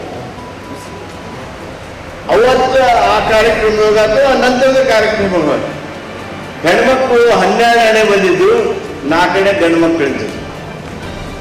ಹೆಣ್ಮಕ್ಳು ನಾವು ಹೇಳಿದ್ದನ್ನ ಕೇಳಿಸ್ಕೊಂಡು ಹೌದಾ ಅಲ್ಲವೇ ಅಂತ ಕೇಳಿದ್ರೆ ಇಲ್ಲಿವರೆಗೆ ಏನ್ ಮಾಡ್ತಿದ್ರು ನೀವು? ಅದಕ್ಕೆ ಚಪ್ಪಲಿ ಹೊಡೆದಂಗೂ ಆಗಿರ್ಬೇಕು, ಹೊಡಿಲ್ಲಂಗೂ ಆಗಿರ್ಬೇಕು, ಹಂಗೆ ಹಿಂಗೆ ಮಾಡ್ತಿದ್ವಿ ನೀವು. ಅವತ್ತು ನೋಡಿದ್ವಿ ನಾವು ಎಲ್ಲ ಹೆಣ್ಮಕ್ಳು ಕೈ ಹಿಂಗೆ ಮೇಲೆ ಎತ್ತಿ ಚಪ್ಪಲಿ ಹೊಡೆದಿದ್ದು, ಯಾರೊಬ್ರು ಬಿಡಲಿಲ್ಲ. ಮತ್ತೆ ಎಲ್ಲರೂ ಕೈ ಮೇಲೆ ಎತ್ತಿ ಚಪ್ಪಲಿ ಹೊಡೆದಿರ್ತಕ್ಕಂಥ ಆ ಉತ್ಸಾಹ, ಹುಮ್ಮಸ್ಸು, ಆ ಪ್ರೀತಿ, ಅಭಿಮಾನ, ಆ ವಿಶ್ವಾಸ ಏನು ತೋರಿಸಿದ್ರು ಅದು ನಿಜವಾಗಿಯೂ ನಮ್ಮೆಲ್ಲರಿಗೆ ಬಹಳಷ್ಟು ನಮ್ಮ ಗೆಲುವಿನ ಬಗ್ಗೆ ಆತ್ಮವಿಶ್ವಾಸ ಮೂಡಿಸಿತು. ಕಾರ್ಯಕ್ರಮಗಳ ಬಗ್ಗೆ ಎಂಥ ಗೌರವವನ್ನು ನಮ್ಮ ಸಹೋದರಿಯರು, ತಾಯಂದಿರು ಹೊಂದಿದ್ದಾರೆ ಅಂತ ಹೇಳಿ ಅವತ್ತು ತೋರಿಸ್ಕೊಡ್ತು. ನಾನು ಇಷ್ಟೇ ಹೇಳ್ತೀನಿ, ಈಗ ಸಹೋದರರಾದ D.R. ಪಾಟೀಲ್ ಹೇಳಿದರು, ಮಹಾತ್ಮ ಗಾಂಧಿ ಗ್ರಾಮೀಣ ಉದ್ಯೋಗ ಖಾತ್ರಿ ಯೋಜನೆ ಒಳಗೆ ಒಂದು 100 ದಿವಸ ಕೆಲಸ ಮಾಡಿದ್ರೆ 25,000 ರೂಪಾಯಿ ಅವ್ರಿಗೆ ಮನೆಗೆ ಮುಟ್ಟಿಸ್ತಾರೆ. ಅಂದ್ರೆ ಅವ್ರು ಕೂಲಿ ಕೊಡ್ತಾರೆ. 100 ದಿವಸ ಕೆಲಸ ಮಾಡಿದ್ರೆ ಕೂಲಿ ಕೊಡ್ತೀವಿ ನಾವು 25,000 ಒಂದು ವರ್ಷದಾಗ. ಈ ಒಂದು ನಮ್ಮ ಗ್ಯಾರಂಟಿಗಳ ಮೂಲಕ ಪ್ರತಿ ತಿಂಗಳು 5,000 ವರ್ಷಕ್ಕೆ 60,000 ರೂಪಾಯಿನ ಪ್ರತಿ ಕುಟುಂಬದ ಯಜಮಾನಿ ಅಕೌಂಟ್ಗೆ ಮುಟ್ಟಿಸ್ತೇವೆ ನಾವು. ಪರಿಣಾಮ ಏನಾಗಿದೆ ಅಂದ್ರೆ ಕರ್ನಾಟಕ ರಾಜ್ಯದೊಳಗೆ 1,10,00,000 ಕುಟುಂಬಗಳು 1,10,00,000 ಕುಟುಂಬಗಳು ಬಡತನ ರೇಖೆಯಿಂದ ಮೇಲೆ ಎತ್ತತಕ್ಕಂಥ, ಅವ್ರನ್ನ ಮಧ್ಯಮ ವರ್ಗದವರನ್ನಾಗಿ ಮಾಡತಕ್ಕಂಥ ಒಂದು ಕ್ರಾಂತಿಕಾರಕವಾಗಿರ್ತಕ್ಕಂಥ ಕಾರ್ಯಕ್ರಮ ಬದಲಾವಣೆ ಆಗಿದ್ರೆ ಅದು ಕಾಂಗ್ರೆಸ್ ಸರ್ಕಾರದ ಮಾನ್ಯ ಸಿದ್ದರಾಮಯ್ಯನವರ ನೇತೃತ್ವದ ಸರ್ಕಾರದಿಂದ ಸಾಧ್ಯ ಆಗಿದೆ. ಇದು ಹೇಗೆ ಈ ಮುಟ್ಟಿಲ್ಲವ್ರಿಗಿಲ್ಲ ಅಲ್ಲ, 100ಕ್ಕೆ 98-99% ಜನರಿಗೆ ಈ ಕಾರ್ಯಕ್ರಮ ಮುಟ್ಟುವಂಗೆ ಮಾಡೀವಿ ನಾವು. ಯಾರು ಅರ್ಹರಿದಾರ ಅವ್ರಿಗೆ 100ಕ್ಕೆ 98-99% ಮುಟ್ಟುವಂಗೆ ಮಾಡೀವಿ. ಯಾರಿಗೆ 4 ಮಂದಿಗೆ ಸಾಹುಕಾರಿಗೆ ಅನರ್ಹರಿಗೆ ಹೋಗಿರ್ಬಹುದು, ಆದ್ರೆ ಅರ್ಹರಾಗಿರ್ತಕ್ಕಂಥ, ಬಡವರಾಗಿರ್ತಕ್ಕಂಥ ಅಥವಾ ಈ ಕಾರ್ಯಕ್ರಮದ ಬೇಕು ಅನ್ನುವಂಥವ್ರು ಏನಿದ್ರಲ್ಲ ಅವ್ರು ಯಾರಿಗೂ ತಪ್ಪಲಿಲ್ಲ. ನಮ್ಮ ಗೃಹಲಕ್ಷ್ಮಿ ಯೋಜನೆ ನಮ್ಮ ಗದಗ ಜಿಲ್ಲೆಯೊಳಗೆ 99.16%, 100ಕ್ಕೆ 100 ಆಗೋದಕ್ಕೆ 0.84% ಮಾತ್ರ ಬಾಕಿ ಇದೆ. ಅದಕ್ಕೂ ಪ್ರಯತ್ನಗಳು ನಡೆದಿವೆ ಬಂಧುಗಳೇ. ಅಂದ್ರೆ ಕಾರ್ಯಕ್ರಮ ಹೆಂಗೆ ಆಯ್ತು ಅಂದ್ರೆ ಇಲ್ಲಿವರೆಗೆ ಸರ್ಕಾರದ ಹಣ ಪೋಲಾಕಿತ್ತು. ನಮಗೆ ನಿಮ್ಗೆಲ್ಲರಿಗೂ ಸ್ವಾತಂತ್ರ್ಯದ ನಂತರ ಬಹುದೊಡ್ಡ ಆಡಳಿತಾತ್ಮಕ ಬದಲಾವಣೆ ಏನಾದರೂ ಆಗಿದ್ರೆ ಕಾರ್ಯಕ್ರಮ ಜನರಿಗೆ ಮುಟ್ಟೋದ್ರೊಳಗೆ ಒಂದು ಶ್ರೇಷ್ಠ ತರಗತಿಯನ್ನ ಮುಟ್ಟಿದ್ರೆ ಈಗದು ನಮ್ಮ ಕಾಂಗ್ರೆಸ್ ಸರ್ಕಾರದೊಳಗೆ. ನಿಮ್ಗೆಲ್ಲರಿಗೂ ನೆನಪೈತಿ, ರಾಜೀವ್ ಗಾಂಧಿ ಅವರು ಪ್ರಧಾನಮಂತ್ರಿ ಆಗಿದ್ದಾಗ ಒಂದ್ ಮಾತು ಹೇಳ್ತಿದ್ರು ಅವರು, ನಾವು ಕೇಂದ್ರ ಸರ್ಕಾರದವರು ಬಹಳ ರೊಕ್ಕ ಕೊಡ್ತೀವಿ, ದುಡ್ಡು ಕೊಡ್ತೀವಿ, ಹಣ ಬಿಡುಗಡೆ ಮಾಡ್ತೀವಿ, ಆದ್ರೆ ಆ ಹಣ ಹಳ್ಳಿಗೆ ಹೋಗಿ ಮುಟ್ಟುವಾಗ ಅಥವಾ ಆ ಪ್ರಯೋಜನಗಳಿಗೆ ಹೋಗಿ ಮುಟ್ಟುವಾಗ ಆ ರೂಪಾಯಿ ಏನ್ ಕೊಟ್ಟಿರ್ತೇವಲ್ಲ, ಹಣ ಏನ್ ಕೊಟ್ಟಿರ್ತೇವಲ್ಲ, ಅದು ಸೊರಗ್ತದ, ಅದು ಲೋಪ ಆಗ್ತದ, ಅದರಲ್ಲಿ ಸೋರ್ತದ. 1 ರೂಪಾಯಿ ಏನಾದ್ರು ದಿಲ್ಲಿಯಿಂದ ಒಂದು ಹಳ್ಳಿಗೆ ಬಿಡುಗಡೆ ಮಾಡಿದ್ರೆ ಅದು ಹಳ್ಳಿಗೆ ಬಂದು ಮುಟ್ಟುವಾಗ ಅಂದ್ರೆ ಕೇಂದ್ರದೊಳಗಿದ್ದಂಥ ರಾಜಕಾರಣಿಗಳು, ಅಲ್ಲಿ ಗುತ್ತಿಗೆದಾರರು, ಅಲ್ಲಿ ಅಧಿಕಾರಿಗಳು, ಮತ್ತು ಅಲ್ಲಿಂದ ರಾಜ್ಯ ಸರ್ಕಾರಕ್ಕೆ ಬಂದು ಅಲ್ಲಿ ರಾಜಕಾರಣಿಗಳು, ಗುತ್ತಿಗೆದಾರರು, ಅಧಿಕಾರಿಗಳು, ಮಧ್ಯವರ್ತಿಗಳು, ಅಲ್ಲಿಂದ ಇಲ್ಲಿ DC ಆಫೀಸು, ತಾಲೂಕಾ ಆಫೀಸಿಗೆ ಬಂದು ಇಲ್ಲಿ ಎಲ್ಲ ದಲಾಲರ ಮಧ್ಯೆ ಅದು ಹಾಯ್ದು ಬರುವಾಗ ಆ ರೂಪಾಯಿ ಇದ್ದಿದ್ದು 84 ಪೈಸೆ ಆಗಿರ್ತಿತ್ತು. 84 ಪೈಸೆ ಆಗಿತ್ತು. ಸೊ ಕ್ಷಮಿಸ್ಬೇಕು, 16 ಪೈಸೆ ಆಗಿರ್ತಿತ್ತು. ರೂಪಾಯಿ 14 ಪೈಸೆ 16 ಪೈಸೆ ಆಗಿತ್ತು.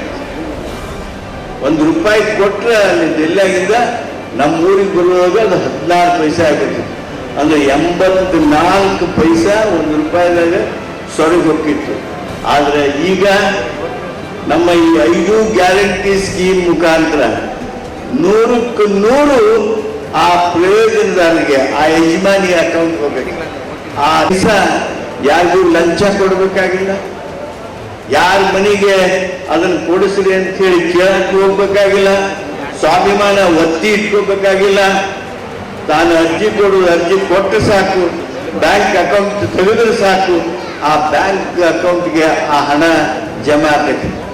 ಯಾರ ದಲಾಲರು ಬೇಕಂದ್ರೆ ಈ ಕಾರ್ಯಕ್ರಮದೊಳಗೆ ಯಾರ ತಗೊಂಡ್ರು ದಲಾಲರ ಸಹಾಯ ದಯಮಾಡಿ ಇಷ್ಟು ಮಂದಿ ಯಜಮಾನಿಗಳು ಕುಂತೀರಿ, ದಲಾಲರಿಲ್ದ ಲಂಚ್ ಇಲ್ದ ಈ ಕಾರ್ಯಕ್ರಮ ಪೂರ್ಣ ಯಶಸ್ವಿ ಆಗಿದೆ ಇಲ್ಲ ಆಗಿದೆ ಅನ್ನೋರ್ ಕೈ ಎತ್ರಿ. ಹೆಣ್ಮಕ್ಳು 100ಕ್ಕೆ 100 ಎತ್ತಿದ್ರು ಕೈನ, ಗಂಡ್ಮಕ್ಳು ಇಷ್ಟು ಮಂದಿ ಎತ್ತಿದ್ರಿ. ನಿಮಗೆ ಯಾಕೆ ಬಂತು ಮರ ಇದೆ? ನಿಮಗೆಲ್ಲಿಂದ ಬಂದದು? ನಾನು ಇಷ್ಟೇ ಹೇಳೋದಕ್ಕೆ ಬಯಸ್ತೇನೆ, ಯಾರಿಗೆ ಇಲ್ಲಿಯವರೆಗೆ ಹಣ ಮುಟ್ಟಿರ್ಲಿಲ್ಲ, ಹಣ ಮುಟ್ಟಿದ್ರು ತೊಂದರೆ ಆಗ್ತಿತ್ತು, ಕಂಪ್ಲೇಂಟ್ ಮಾಡ್ತಿದ್ರು, ಅವ್ರದ್ದು ಮನೆಗೆ ಮುಟ್ತು. ಮೊನ್ನೆ ಮೋದಿ ಅವರು ಈಗ ಹೇಳಕ್ಕಾರೆ ಮೋದಿ ಗ್ಯಾರಂಟಿ, ಅಯ್ಯೋ ಗ್ಯಾರಂಟಿ ಏನು ಹೇಳಿದ್ರು 2014ರಾಗ 2019ರಾಗ ಚುನಾವಣೆ ಒಳಗೆ ಲಕ್ಷಾಂತರ ಮಂದಿ ಸೇರಿದ್ರು.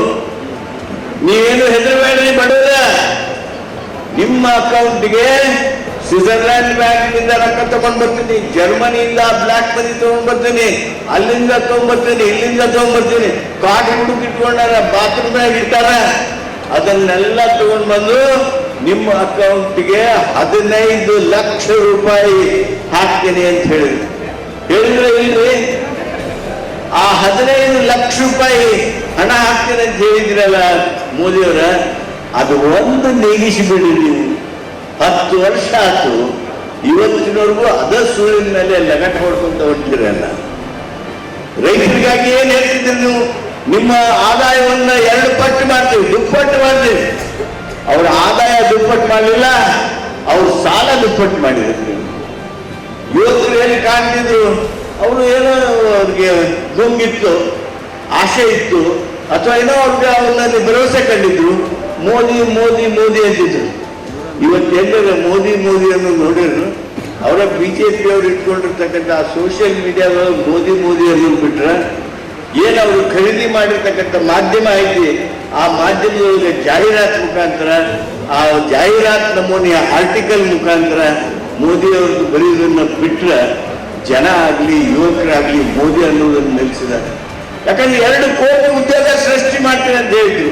ಅಂದ್ರೆ 20 ಕೋಟಿ ಉದ್ಯೋಗ ಸೃಷ್ಟಿ ಆಗ್ಬೇಕಾಗಿದೆ. ವಾಸ್ತವಿಕವಾಗಿ ಏನಾಗಿದೆ, ಎಷ್ಟು ಉದ್ಯೋಗ ಇದ್ವು ಆ ಉದ್ಯೋಗ ಕಡಿಮೆ ಆಗದ ಹೊರತು 20 ಕೋಟಿ ಉದ್ಯೋಗ ಸೃಷ್ಟಿ ಆಗಲಿಲ್ಲ. ಈ ಕೊಟ್ಟಿ ಭರವಸೆಯನ್ನ ಕೊಟ್ಟು ಸುಳ್ಳು ಹೇಳಿ ಜನರನ್ನ ಮೋಸ ಮಾಡಿ ಬಡವರಿಗೆ 15 ಲಕ್ಷ ಅಂತ ಆಸೆ ತೋರಿಸಿ ಅವರ ಬಡತನವನ್ನ ಅಪಹಾಸ್ಯ ಮಾಡಿರ್ತಕ್ಕಂಥ ಮೋದಿಯವರಿಗೆ ತಕ್ಕ ಶಾಸ್ತಿ ಮಾಡಬೇಕಾಗಿರ್ತಕ್ಕಂಥದ್ದು ನಮ್ಮ ನಿಮ್ಮ ಜವಾಬ್ದಾರಿ.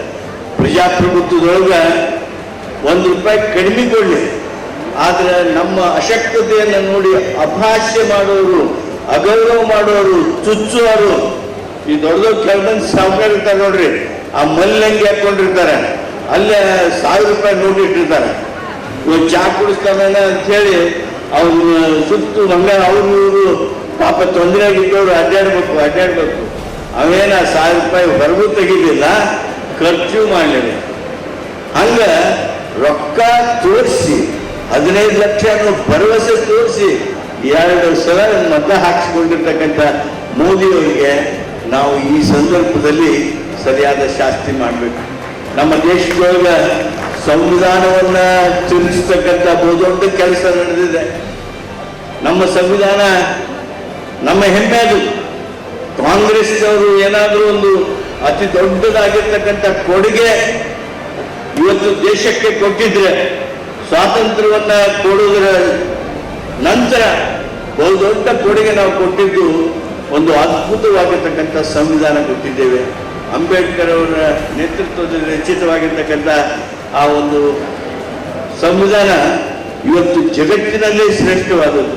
ನಾವು ಹಂಗೆ ಮಾತಾಡ್ತಿದ್ವಿ, ಏನ್ರಿ ಇದು ಒಬ್ಬರ ಮೇಲೆ ಒಬ್ಬರಿಗೆ ಈಗ ನಿಗಾನ ಇಲ್ಲ. ಮೋದಿ ಇಷ್ಟೆಲ್ಲ ಇಡಿ ದುರುಪಯೋಗ ಮಾಡ್ಕೊತಾನೆ, CBI ದುರುಪಯೋಗ ಮಾಡ್ಕೊತಾನೆ, ಇನ್ಕಮ್ ಟ್ಯಾಕ್ಸ್ ದುರುಪಯೋಗ ಮಾಡ್ಕೊತಾನೆ. ಇಷ್ಟೆಲ್ಲ ಮಾಡಿದ್ರು ಸಹಿತ ಕೋಟಿ ಗಟ್ಟಲೆ ಇಲೆಕ್ಟ್ರಲ್ ಬಾಂಡ್ಸ್ ಅಂತೇಳಿ ರಾಜಕೀಯ ಕಾರಣಕ್ಕೆ ದುಡ್ಡು ಕೂಡಿಸ್ಕೊಳಕತ್ತಾರ. ಯಾರು ಕೇಳೋದೇ ಇಲ್ಲಲ್ರಿ ಅಂತ ಹೇಳಿ ನಾವು ಹಣೆಯನ್ನು ಬಿಡ್ಕೊಂತಿದ್ವಿ. ಯಾರು ಸಂವಿಧಾನವನ್ನು ಬಹಳ ಉಪಯೋಗಿಸ್ತಿದ್ರು ಅವರು ಸಹಿತ ಚಿಂತೆ ಮಾಡ್ತಿದ್ರು. ಆದ್ರೆ ಬಂಧುಗಳೇ, ನೀವೆಲ್ಲರೂ ನೋಡಿದ್ರಿ, ಕಳೆದ 10 ದಿವಸದ ಅವಧಿಯೊಳಗ ಸುಪ್ರೀಂ ಕೋರ್ಟ್ನೊಳಗ ಏನಾಯ್ತು? ನಮ್ಮ ಸುಪ್ರೀಂ ಕೋರ್ಟ್ನ ಚೀಫ್ ಜಸ್ಟಿಸ್ ಚಂದ್ರಚೂಡ್ ಅವರಿಗೆ ನಾವು ಜನ ಇವತ್ತು ಕಾಂಪ್ಲಿಮೆಂಟ್ ಮಾಡಬೇಕು, ಜನ ಇವತ್ತು ಅಭಿನಂದಿಸಬೇಕು. ಯಾವ ಕಾರಣಕ್ಕಾಗಿ? ಸ್ಟೇಟ್ ಬ್ಯಾಂಕ್ ಯಾರ ಹತ್ರ ಹೋಗಿ ನಾವು ಕಣ್ಣು ಮುಚ್ಚಿ ರೊಕ್ಕ ಇರ್ತೇವೆ, ನೀನಪ್ಪ ಅಗ್ನಿ ವಿಶ್ವಾಸಕ ತಗೋ, ನಾನು ₹1000 ಡಿಪಾಸಿಟ್ ಇಟ್ಕೋ, ₹10,000 ಡಿಪಾಸಿಟ್ ಇಟ್ಕೋ ಅಂತ ಹೇಳಿ ಏನ್ ಕಣ್ಣು ಮುಚ್ಚಿ ಇಟ್ಟಿರ್ತೇವಲ್ಲ, ಅವಾಗ ನೀವು ಇಲೆಕ್ಟ್ರಲ್ ಬಾಂಡ್ ಮುಖಾಂತರ ಯಾರ್ಯಾರ ಕಡೆಯಿಂದ ರೊಕ್ಕ ಕೂಡಿಸಿದ್ರಿ, ಅದು ಒಟ್ಟು ಎಷ್ಟಿದೆ, ಯಾರು ಕೊಟ್ರ, ಅದನ್ನ ಯಾರಿಗೆ ಕೊಟ್ಟಿದೆ ಅನ್ನೋದನ್ನ ಅಂಕಿ ಸಂಖ್ಯೆ ಕೊಡೋ ಅಂದ್ರೆ ಅವನು ಚೇರ್ಮನ್, SBI ಚೇರ್ಮನ್ ಗಬ್ರು ಅವೇನೇ ಹೇಳ್ದ, ಕೊಡ್ತೀವಿ ಇಲ್ಲ ಅನ್ನಂಗಿಲ್ಲ, ನಾವು 100 ದಿವಸದ ನಂತರ ಕೊಡ್ತೀವಿ. ಅಂದ್ರೆ ಈ ಚುನಾವಣೆ ಎಲ್ಲ ಮುಗಿದು ಎಲ್ಲರೂ ಮಕ್ಕೊಂಡಿರ್ತಾರಲ್ಲ, ಅವಾಗ ಕೊಡ್ತೀವಿ ಅಂತ ಸುಪ್ರೀಂ ಕೋರ್ಟ್ ಇಲ್ಲ, ನೀ ಏನ್ ಹೇಳಿದ್ರು ಕೇಳಂಗಿಲ್ಲ. ನಾಳೆ ಸಾಯಂಕಾಲ 5 ಗಂಟೆ ಒಳಗಾಗಿ 11ನೇ ತಾರೀಕಿಗೆ ಜಡ್ಜ್ಮೆಂಟ್ ಘೋಷಣೆ ಮಾಡಿದ್ರು. 12ನೇ ತಾರೀಕು 5 ಗಂಟೆ ಒಳಗಾಗಿ ನೀನು ಒಂದು ವೇಳೆ ಅಂಕಿ ಸಂಖ್ಯೆ ಕೊಡಲಿಲ್ಲ ಅಂದ್ರೆ ನೆಟ್ಗಾಗಿಲ್ಲ, ಮುಂದಿನ ಬಗ್ಗೆ ನೀನು ಎಚ್ಚರದಿಂದಿರು ಅಂತ ಹೇಳಿ ಆದೇಶ ಮಾಡಿದಾಗ ಓಡಾಡಿ 100 ದಿವಸದಾಗ ಕೊಡ್ಬೇಕನ್ನವ 24 ತಾಸನಾಗ ಕೊಟ್ಟು ನೋಡಿ. ಅಂದ್ರೆ ನಮ್ಮ ಸಂವಿಧಾನ, ಕಾಂಗ್ರೆಸ್ ಕೊಟ್ಟಿರ್ತಕ್ಕಂಥ ಸಂವಿಧಾನ ಎಷ್ಟು ಗಟ್ಟಿದೆ ಅಂದ್ರೆ, ಎಷ್ಟು ಜೀವಂತವಾಗಿದೆ ಅಂದ್ರೆ, it is the live document of India. It's A live constitution, ಜೀವಂತ ದಾಖಲೆ ಅದು. ಅಂತ ಒಂದು ಪವಿತ್ರವಾಗಿರ್ತಕ್ಕಂಥ ಕೊಡುಗೆ ಕೊಟ್ಟವರು ನಾವು. ಅದನ್ನ ತಿಳಿಸಬೇಕಂತೀರಿ, ಅದನ್ನ ತೆಗೆದು ಹಾಕ್ಬೇಕಂತೀರಿ. ಏನ್ ನಾವು ಕಲ್ಪನೆ ಮಾಡಿಕೊಂಡು ಟೀಕೆ ಮಾಡ್ತಾ ಇದ್ದಾರೆ ಅಂತಲ್ಲ. ಮಾಧ್ಯಮದ ಸ್ನೇಹಿತರಿಗೆ ಹೇಳ್ತೇನೆ ನಾನು, ಅವ್ರು ಯಾರಂದ್ರಿ ಅದೇ ಇಲ್ಲ, ಯಾರು ನೀವೇ ಅಂತೀರಲ್ಲ. ಯಾಕ ಉತ್ತರ ಕನ್ನಡದ MP ಅವ್ರು ಹೇಳಿಲ್ಲ, ಉತ್ತರ ಕನ್ನಡದ MP ಅವರು ಈ ಸಂವಿಧಾನವನ್ನ ಬದಲಾಯಿಸ್ತೀವಿ, ಸಂಪೂರ್ಣವಾಗಿ ತಿದ್ದುಪಡಿ ಮಾಡ್ತೀವಿ ಅಂದ್ರೆ ಇದು ನಿಮ್ಮ ಪಕ್ಷದ ನಿಲುವಲ್ಲ. ಯಾರು ಹೇಳಿದ್ರು ಅವ ಹೇಳಿದ್ದು ನಮಗೆ ಸಂಬಂಧ ಇಲ್ಲ. ನಡ್ಡಾ ಹೇಳಿದ್ರು, ಬಸವರಾಜ ಬೊಮ್ಮಾಯಿ ಹೇಳಿದ್ರು, ಯಡಿಯೂರಪ್ಪ ಹೇಳಿದ್ರು, ಅವೇನು ಹೇಳ್ತಾನೆ ಅದೆಲ್ಲ ಸುಳ್ಳು ಐತೆ ಅಂತ ಹೇಳಿದ್ರು. ಅಂದ್ರೆ ಆ ದಿಶೆಯೊಳಗೆ ನೀವು ಹೆಜ್ಜೆ ಹಾಕ್ತಾ ಇದ್ದೀರಿ.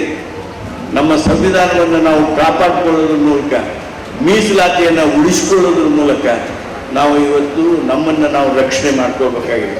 ಬಂಧುಗಳೇ, ಶಿವಾನಂದ ಪಾಟೀಲ್ ಹೇಳಿದ್ರು, ಆನಂದ್ ಗಡ್ಡದೇವ್ರ ಮಠರು ಅದನ್ನ ಪ್ರಸ್ತಾಪ ಮಾಡಿದ್ರು. 72,000 ಕೋಟಿ ರೂಪಾಯಿಯನ್ನ ಮನಮೋಹನ್ ಸಿಂಗ್ರ ಕಾಲದೊಳಗೆ ನಾವು ರೈತರ ಸಾಲ ಮನ್ನಾ ಮಾಡಿದ್ವಿ. 72,000 ಕೋಟಿ. ಅದಾದ್ಮೇಲೆ ರೈತರ ಸಾಲ ಮನ್ನಾ ಆಗಲೇ ಇಲ್ಲ. ಈಗ ಸಾಲ ಮನ್ನಾ ಆಗಿದೆ. ಎಷ್ಟು? 10 ಲಕ್ಷ ಕೋಟಿ. 10 ಲಕ್ಷ ಕೋಟಿ ಸಾಲ ಮನ್ನಾ ಆಗಿದೆ. ರೈತರಿಗಲ್ಲ, ಬಡವರ ಸಾಲ ಮನ್ನಾ ಅಲ್ಲ, ಶ್ರೀಮಂತರ ಸಾಲ ಮನ್ನಾ, ಕಾರ್ಪೊರೇಟ್ಗಳ ಸಾಲ ಮನ್ನಾ. ಆ ನೀರವ್ ಮೋದಿ ದೇಶ ಬಿಟ್ಟು ಓಡುಗಲ್ಲ, ಅವನ ಸಾಲ ಮನ್ನಾ ಆಗೈತಿ. ಮಲ್ಯಾನ ಸಾಲ ಮನ್ನಾ ಆಗೈತಿ. ಅದಾನಿ, ಅಂಬಾನಿ ಇವ್ರ ಸಾಲ ಮನ್ನಾ ಆಗೈತಿ. ಬರೇ 726 ಶ್ರೀಮಂತರಿಗೆ ಸುಮಾರು 6,500 ಕೋಟಿ ರೂಪಾಯಿ ಸಾಲ ಮನ್ನಾ ಆಗಿದೆ. 726 ಜನ ಶ್ರೀಮಂತರಿಗೆ 6,500 ಲಕ್ಷ ಕೋಟಿ ಸಾಲ ಮನ್ನಾ ಆಗಿದೆ. ಇದನ್ನ ಸಹಿಸಿಕೊಂಡು ಕೂಡ್ರೋಣ. ಶ್ರೀಮಂತರಿಗೆ 1 ಲೆಕ್ಕ, ಬಡವರಿಗೆ 1 ಲೆಕ್ಕನ. ಯಾರು ನಮ್ಮ ದೇಶದಲ್ಲಿ ಬೆವರು ಸುರಿಸ್ತಾರೆ, ರಕ್ತ ಸುತ್ತಕೊಂಡು ದೇಶಕ್ಕೆ ಸಂಪತ್ತನ್ನ ಸೃಷ್ಟಿ ಮಾಡ್ತಾರೆ, ಅವ್ರಿಗೆ ಲಾಭ ಇಲ್ಲ. ಯಾರು ಫ್ಯಾನ್ ಬುಡಕ, ಯಾರು AC ಒಳಗ, ಯಾರು ಒಬ್ಬರಿಗೊಬ್ಬರಿಗೆ ಇದನ್ನ ಮಾಡಿ ಮಿಲಾಪಿ ಮಾಡಿ ಕಮಿಷನ್ ತಗೋತಾರೆ, ಅವ್ರಿಗೆ ಲಾಭ ಮಾಡಿಕೊಡ್ತಕ್ಕಂಥ ಈ ಮೋದಿ ಸರ್ಕಾರ, BJP ಸರ್ಕಾರ ಇದನ್ನ ಕಿತ್ತೊಗೆದು ಹೋದ್ರೆ ಬರುವ ದಿವಸಗಳೊಳಗ ನಮ್ಮ ದೇಶದೊಳಗ ನಾವು ಆರ್ಥಿಕ ಗುಲಾಮಗಿರಿ ಮಾಡ್ಬೇಕಾಗಿ ಬರ್ತದೆ. ಆರ್ಥಿಕ ಗುಲಾಮಗಿರಿ ಮಾಡ್ಬೇಕಾಗಿ ಬರ್ತದೆ. ಏನಿವುದು ಮನಸ್ಥಿತಿ ನೋಡ್ರಿ. ನಾವೆಲ್ಲರೂ ಹೇಳಬೇಕಾಗಿದೆ. ನಾವು ಗ್ಯಾರಂಟಿ ಘೋಷಣೆ ಮಾಡಿದ್ವಿ. ನಾನು ನಿಜವಾಗಿಯೂ ನಮ್ಮ ಕರ್ನಾಟಕದ ಮಹಾಜನತೆಗೆ ತಲೆಬಾಗಿ ನಮಸ್ಕರಿಸ್ತೀನಿ. ನಾವು ಚುನಾವಣೆ ಒಳಗೆ ನಾವು ಗ್ಯಾರಂಟಿ ಕೊಡ್ತೀವಿ, ನಾವು ಈ ಕಾರ್ಡ್ ಕೊಡ್ತೀವಿ, ನಿಮಗೆ ಸಹಿ ಮಾಡಿ ಕೊಡ್ತೀವಿ.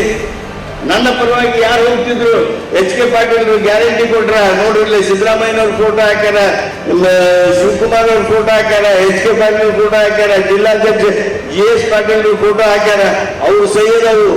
ನಾವು ನಿಮಗೆ ಗ್ಯಾರಂಟಿ ಕೊಡ್ತೀವಿ, ಅನ್ನಭಾಗ್ಯ, ಗೃಹ ಜ್ಯೋತಿ, ಗೃಹಲಕ್ಷ್ಮಿ, ಯುವ ನಿಧಿ, ಶಕ್ತಿ ಈ ಕಾರ್ಯಕ್ರಮ ಕೊಡ್ತೀವಿ ಅಂತ ಹೇಳಿ ನಾವು ಹೇಳಿದಾಗ ನಮ್ಮಲ್ಲಿ ಅವಾಗೇನು ನೀವೆಲ್ಲ ಸ್ಪಂದನೆ ಮಾಡಿದ್ರಿ.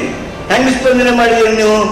ಯಾರ ನೀವು ಕೆಲ್ಸಕ್ಕೆ ಹೋಗಿದ್ರಿ ಅಂದ್ರೆ, ಹೊಲಕ್ಕೆ ಹೋಗಿದ್ರಿ ಅಂದ್ರೆ, ಮತ್ತೊಂದ್ ಕಡೆ ಬಾಂಡೆ ತೊಳೆಯಕ್ಕೆ ಹೋಗಿದ್ರಿ ಅಂದ್ರೆ, ಅವಾಗ ವಾಪಸ್ ಮನೆಗೆ ಬಂದ್ಮೇಲೆ ಬಾಜುಕಿನ ಮನೆ ಆಯ್ಕೆಗೆ ಗ್ಯಾರಂಟಿ ಕಾರ್ಡ್ ಕೊಟ್ಟಾರ, ನಮಗೆ ಕಾರ್ಡ್ ಕೊಟ್ಟೇ ಇಲ್ಲ ನೋಡ್ರಿ ಅಂತ ಹೇಳಿ ಅಸೂತಿಯಾರ ಮನೆ ಮಟ್ಟ ಹೋಗಿ ನಮಗೆ ಕಾರ್ಡ್ ಯಾಕೆ ಬಂದಿಲ್ರಿ ಅಂತ ಹೇಳಿ ಕೇಳಿ ಕಾರ್ಡ್ ಇಸ್ಕೊಂಡು ಹೋಗೋದ್ರ ಮೂಲಕ ನಮಗೆ ಗೌರವ ಸೂಚಿಸಿದ್ರಿ. ಅಷ್ಟೇ ಅಲ್ಲ, ನಿಮ್ಮ ವೋಟ್ ಹಾಕೋದ್ರ ಮುಖಾಂತರ ನಮ್ಮ ಜವಾಬ್ದಾರಿಯನ್ನ ಹೆಚ್ಚಿದ್ರಿ. ನಾವು ನಮ್ಮ ಚುನಾವಣೆ ಆಗಿ ನಮ್ಮ ಸರ್ಕಾರ ಬಂದ ಕೂಡನ 3 ತಿಂಗಳಾಗಿ ಎಲ್ಲ ಕಾರ್ಯಕ್ರಮವನ್ನು ಇವತ್ತು ಘೋಷಣೆ ಮಾಡಿದ್ವಿ, ಆದೇಶ ಹೊರಡಿಸಿದ್ವಿ, ಅನುಷ್ಠಾನ ಮಾಡಿದ್ವಿ. ಇಂಥದ್ದು ಒಂದು ಹೇಳಿ ಮೋದಿಯವರು ಆ 15 ಲಕ್ಷದ ಒಂದೇ ಮಾಡಲ್ಲ. ಯಾಕೆ ಇನ್ನೂ ಟೈಮ್ ಐತಿ ನಿಮಗೆ? ಯಾಕೆ ಮಾಡಲಿಲ್ಲ? ನೀವು ಸುಳ್ಳುಗಾರರು, ನಾವು ನುಡಿದಂತೆ ನಡೆದವರು. ನಾವು ಬಡವರಿಗಾಗಿ ನಮ್ಮ ಬಜೆಟ್ನ ಬಹುದೊಡ್ಡ ಹಣ ಕೊಟ್ಟಿವಿ. ನಾವು ಈ ವರ್ಷ 36,000 ಕೋಟಿ ಕೊಟ್ರೆ ಮುಂದಿನ ವರ್ಷ 58,000 ಕೋಟಿ ಕೊಡ್ತೇವೆ ನಾವು ಇವ ಗ್ಯಾರಂಟಿ ಯೋಜನೆಗೆ. ಈ ಗ್ಯಾರಂಟಿ ಯೋಜನೆಗಳನ್ನ ಇನ್ನೂ ಸದೃಢ ಮಾಡ್ತೀವಿ ಅನ್ನುವಂತ ಮಾತನ್ನ ಅವ್ರು ಹೇಳ್ತೀವಿ. ದಿವಾಳಿ ಆಗುವಾಗ ಸರ್ಕಾರ ದಿವಾಳಿ ಆಗ್ತದ? ರಾಜಕೀಯ ಇಚ್ಛಾಶಕ್ತಿ ಐತಿ ನಮಗ, ದಿವಾಳಿ ಆಗೋದಕ್ಕೆ ಬಿಡೋದಿಲ್ಲ. ಇನ್ನು ಈ ಗ್ಯಾರಂಟಿಗಳನ್ನ ಮಾನವ ಹಕ್ಕುಗಳನ್ನಾಗಿ ಮಾಡಬೇಕು ಅಂತ ಪ್ರಯತ್ನ ಮಾಡ್ತೇವೆ ಹೊರತು ಇದನ್ನ ಹಗಕ್ಕೆ ಬಿಡೋದಿಲ್ಲ ನಾವು. ಬಂಧುಗಳೇ, ಈ ಒಂದು ದೊಡ್ಡ ಶಕ್ತಿ ಇದನ್ನ ನಾವು ಮಾಡಿವಿ ಅನ್ನೋದೈತಲ್ಲ, ಇದನ್ನು ನೀವು ಜನರಿಗೆ ಹೇಳೋದಕ್ಕೆ ನಿಮ್ಮ ಕೈಯೊಳಗೆ ಕೊಡ್ತೀವಿ.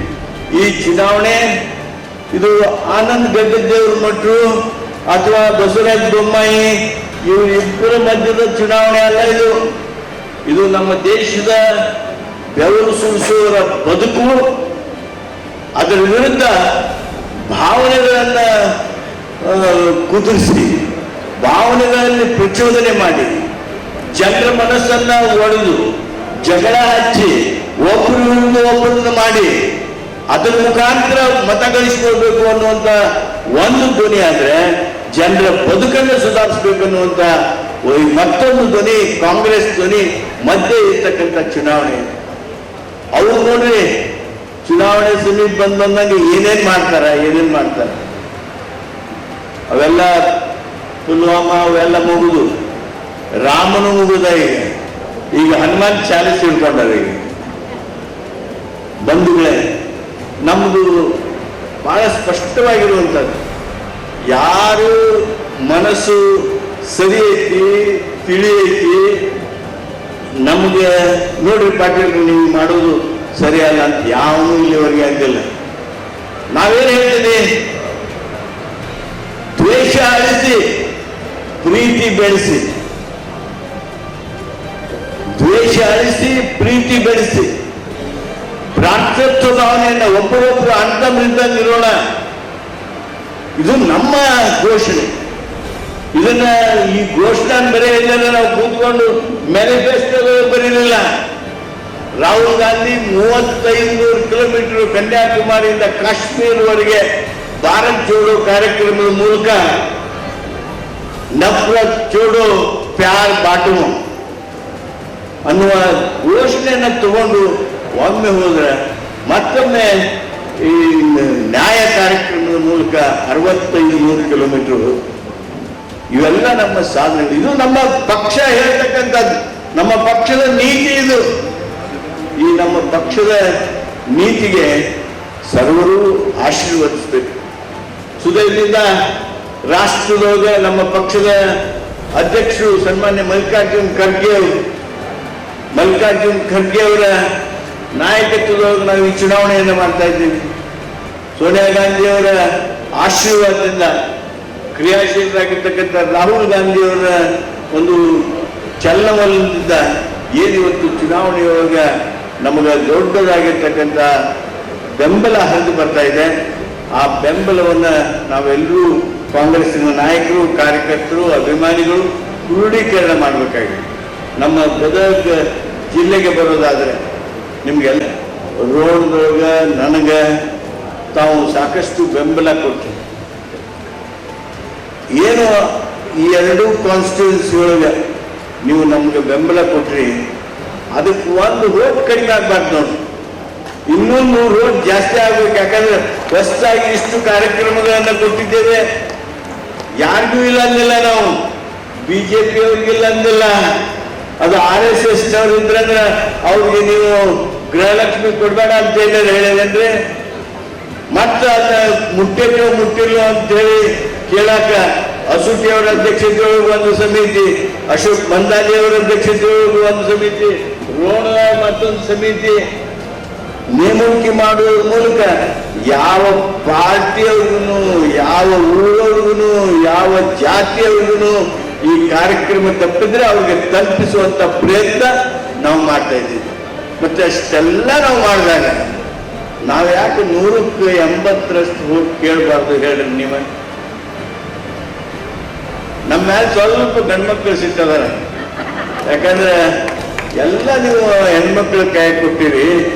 ಅವರು ಯಾವಾಗ ರೊಕ್ಕ ಜಮಾ ಆಕತಿ ಅವಾಗ ನಮಗೆ ಹೇಳಂಗೇ ಇಲ್ರಿ ಅವರು. ನಾವು ಅವ್ರಿಗೆ ಹೇಳಂತ ಹೇಳಿಲ್ಲ, ಅದು ಖರೇನ.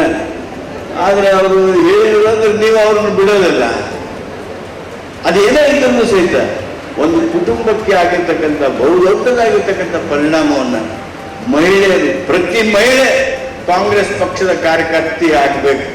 ಏನು ಯಜಮಾನಿ ಅದ, ಆ ಯಜಮಾನಿ ನಮ್ಮ ಹಿತೈಷಿ, ಆ ಯಜಮಾನಿ ನಮ್ಮ ಪಕ್ಷಕ್ಕೆ ದೊಡ್ಡ ಬಲ ತುಂಬಿಕೊಡ್ತಕ್ಕಂಥ ಕೆಲಸ ಮಾಡಬೇಕು. ಅದನ್ನು ಮಾಡಿಸೋದ್ರೊಳಗೆ ತಾವೆಲ್ಲರೂ ವಿಶೇಷವಾದ ಪ್ರಯತ್ನ ಮಾಡ್ತೀರಿ. ನಮ್ಮ ಗದಗ ಜಿಲ್ಲೆ ಶಿಸ್ತಿಗೆ ಹೆಸರಾಗಿರ್ತಕ್ಕಂಥ ಜಿಲ್ಲೆ. ಒಂದು ಮಾತು ಆಗಲೇ ಆನಂದ್ ಗಡ್ಡದೇವ್ರ ಮಠ ಹೇಳಿದ್ರು, ಏನು ಮಾತು ಕೊಟ್ರೆ ಆ ಮಾತಿನಂತೆ ಅವ್ರು ಹೆಂಗಿರ್ತಾರ ಅದೇ ಸಂಸ್ಕೃತಿ ನಮ್ಮ ಕಾಂಗ್ರೆಸ್ಸಿನ ಎಲ್ಲ ನಾಯಕರನ್ನು ಸಹಿತ ಇವತ್ತು ಬೆಳೆದು ಬಂದಿದೆ. ಆ ಸಂಸ್ಕೃತಿಯ ಹಿನ್ನೆಲೆಯೊಳಗೆ ಆನಂದ್ ಗಡ್ಡದೇವ್ರ ಮಠರಿಗೆ ನಾನು ವಿಶೇಷವಾಗಿ ಭರವಸೆ ಕೊಡ್ತೀನಿ. ಗದಗ ಜಿಲ್ಲೆ ಒಂದು ಆಶ್ಚರ್ಯಕರವಾಗಿರ್ತಕ್ಕಂಥ ಪರಿಣಾಮವನ್ನು ತೋರಿಸ್ತದೆ. ಗದಗ ಜಿಲ್ಲೆ ಏನು ಗ್ಯಾರಂಟಿ ಮೂಲಕ ಜನರಿಗೆ ಈ ಅನುಕೂಲ ಮಾಡಿಕೊಟ್ಟಿದ್ದಾರೆ, ಆ ಅನುಕೂಲಕ್ಕಾಗಿ ಸರಿಯಾದ ಸ್ಪಂದನೆಯನ್ನು ಮಾಡ್ತಾರೆ. ಸಿದ್ದರಾಮಯ್ಯನವರು ಗದಗ ಜಿಲ್ಲೆಯವ್ರಿಗೆ ನೋಡ್ರಿ, ನಾನು ಇಷ್ಟು ಯೋಜನೆಗಳನ್ನು ಕೊಟ್ಟೆ, ಇಷ್ಟು ಗ್ಯಾರಂಟಿಗಳನ್ನು ಕೊಟ್ಟೆ, ಅದಕ್ಕಿಷ್ಟು ದೊಡ್ಡ ಆಶೀರ್ವಾದ ಮಾಡಿದ್ರು ಅಂತ ಹೇಳಿ ಅವರು ಬೆಂಗಳೂರಾಗರೆ ಇರಲಿ, ಮೈಸೂರಾಗಿರಲಿ, ಡೆಲ್ಲಿಯಾಗರೆ ಇರಲಿ, ಗದಗಿನ ಹೆಸರು ತಗೋಬೇಕು. ಹೆಂಗ ಮೊನ್ನೆ ಕರ್ನಾಟಕ ಸಂಭ್ರಮ ಸಮಯದೊಳಗೆ ಆ ಪ್ರೊಸೆಷನ್ ಒಳಗೆ ತಾವೇನು ಈ ಯೋಜನೆಗಳ ಬಲ ಪಡ್ಕೊಂಡಿದ್ರಿ, ನೀವೆಲ್ಲರೂ ಬಂದು ಅವ್ರಿಗೆ ಕೈ ಕುಲುಕಿ ಖುಷಿ ವ್ಯಕ್ತ ಮಾಡಿ ಅವ್ರಿಗೆ ಅಭಿನಂದಿಸಿ ಅವ್ರಿಗೆ ಒಂದು ರೀತಿ ಬಹುದೊಡ್ಡದಾಗಿರ್ತಕ್ಕಂಥ ಮಾನಸಿಕ ಸಮಾಧಾನ ಕೊಟ್ಟು ಮಾನ್ಯ ಶಿವಕುಮಾರ್ ಅವರಿಗೆ, ನಮ್ಮ ಉಪಮುಖ್ಯಮಂತ್ರಿಗಳಿಗೆ, ಕಾಂಗ್ರೆಸ್ ಪಕ್ಷದ ಅಧ್ಯಕ್ಷರಿಗೆ ಅವ್ರು ಇಷ್ಟ ಕೇಳಿದ್ರು, ಏನು ಎಷ್ಟು ಖುಷಿ ಅದಾರಲ್ರಿ, ಎಷ್ಟು ಖುಷಿ ಅದಾರಲ್ರಿ. ಆ ಖುಷಿ ಬರುವ ದಿವಸಗಳಲ್ಲಿ ಮತಗಳನ್ನಾಗಿ ಪರಿವರ್ತನೆ ಮಾಡುವಾಗೆ ಮಾಡ್ತೀರಿ. ತನ್ಮೂಲಕ ಆನಂದ್ ಗಡ್ಡದೇವ್ರ ಮಠರವ್ರಿಗೆ ಬಹುದೊಡ್ಡ ಗೆಲುವು ಸಿಗೋದಕ್ಕೆ ತಾವು ವೀರನಾರಾಯಣ ಪೂಜ್ಯ ಸಿದ್ಧಲಿಂಗ ಮಹಾಸ್ವಾಮಿಗಳು, ಪೂಜ್ಯ ಪುಟ್ಟರಾಜ ಗವಾಯಿಗಳು, ಅಲ್ಲದೆ ನಮ್ಮ ಗದಗ ಜಿಲ್ಲೆಯ ಎಲ್ಲ ಧಾರ್ಮಿಕ ಕ್ಷೇತ್ರಗಳ ಆಶೀರ್ವಾದದ ಜೊತೆಗೆ ಸಹಕಾರಿಗಳ, ಶ್ರಮಜೀವಿಗಳ, ಯುವಕರ ಸಂಪೂರ್ಣ ಆಶೀರ್ವಾದ ಅವ್ರಿಗಿರುವಂಗೆ ಆಗ್ಬೇಕು. ನೋಡ್ರಿ, ಯುವಕರು ಅಂದ್ರೆ ಬೆಸ್ಟ್ ಬೆಸ್ಟ್ ಅಂತಿದ್ರಲ್ಲ, ಇದಕ್ಕಿಂತ ಉತ್ತಮ ಯುವಕನ ಎಲ್ಲಿ ಹಿಡ್ಕೊಂಡು ಬರ್ತೀವಿ ನೀವು? ನಮ್ಮ ಸುಧಾಯುಕ್ತ, ನಮ್ಮ ಗದಗ ಜಿಲ್ಲೆಯವರ, ಗದಗಿನ ಮಗ ಈ ಯುವಕ. ಅದನ್ನೂ ಒಂದು ನಾವು ಹಿಂದೆ ನೆನಪಿಟ್ಕೊಂಡು ಅವನಿಗೆ ವಿಶೇಷವಾಗಿರ್ತಕ್ಕಂಥ ಬಲ ತುಂಬಿದ್ವಿ ಅಂತಂದ್ರೆ ನಾವು ಮುಂದೆ ಅಭಿವೃದ್ಧಿ ಕೆಲಸಕ್ಕೆ ಅವನಿಗೆ ಸಾಕಷ್ಟು ಬೆನ್ನತ್ತಿ ಆ ಕೆಲಸ ಮಾಡಿಸುವಂಥ ಪ್ರಯತ್ನ ಮಾಡೋಣ. ನಮ್ಮ ಗದಗ ಜಿಲ್ಲೆಯ ಆನಂದ್ ಗಡ್ಡದೇವ್ರ ಮಠರವ್ರಿಗೆ ತಾವು ಸಂಪೂರ್ಣವಾದ ಆಶೀರ್ವಾದ ಮಾಡಿರಿ, ಬಲ ತುಂಬ್ರಿ. ಮತ್ತೊಮ್ಮೆ ನಾನು ತಾವಿಷ್ಟು ದೊಡ್ಡ ಸಂಖ್ಯೆಯೊಳಗೆ ಸೇರಿ ಇವತ್ತೇನು ಅವ್ರಿಗೆ ಆತ್ಮವಿಶ್ವಾಸ ಮೂಡಿಸಿದ್ರಿ. ನೀವೆಲ್ಲರೂ ಇಷ್ಟು ದೊಡ್ಡ ಸಂಖ್ಯೆಯೊಳಗೆ GS ಪಾಟೀಲ್ರ ಒಂದು ವಿಶೇಷವಾದ ಆಮಂತ್ರಣದ ಮೇರೆಗೆ ಇಲ್ಲೆಲ್ಲ ಕೂಡಿ ಮಾನ್ಯ ಶಿವಾನಂದ ಪಾಟೀಲ್ರಿಗೆ ಗದಗ ಅಂದ್ರೆ ಹೆಂಗ, ಗದಗಿನ ಶಿಸ್ತೇನು, ಗದಗಿನ ಹಿರಿಯರೇನು, ಗದಗಿನ ಕಾರ್ಯಕರ್ತರೇನು, ಇವ್ರು ಹೆಂಗೆ ದುಡಿತಾರ, ಇದು ಹೆಂಗೆ ಬಂದಾರ, ಹೆಂಗೆ ಕುಂತಾರ, ಏನು ಶಿಸ್ತು ತೋರ್ಸ್ಯಾರ, ಇದನ್ನ ಅವರು ಚುನಾವಣೆ ದಿವಸನು ಇದನ್ನ ಎರಡು ಪಟ್ಟು ಮಾಡಿ ತೋರಿಸ್ತಾರ ಅನ್ನುವಂಥ ವಿಶ್ವಾಸ ಅವ್ರ ಹತ್ರ ಮೂಡಿಸಿದ್ವಿ. ಅದಕ್ಕಾಗಿ ನಾನು ಮತ್ತೊಮ್ಮೆ ನಿಮ್ಮೆಲ್ಲರಿಗೆ ಹೃತ್ಪೂರ್ವಕವಾಗಿ ವಂದಿಸಿ Anand Gaddadevar the Friday Times news Gadag.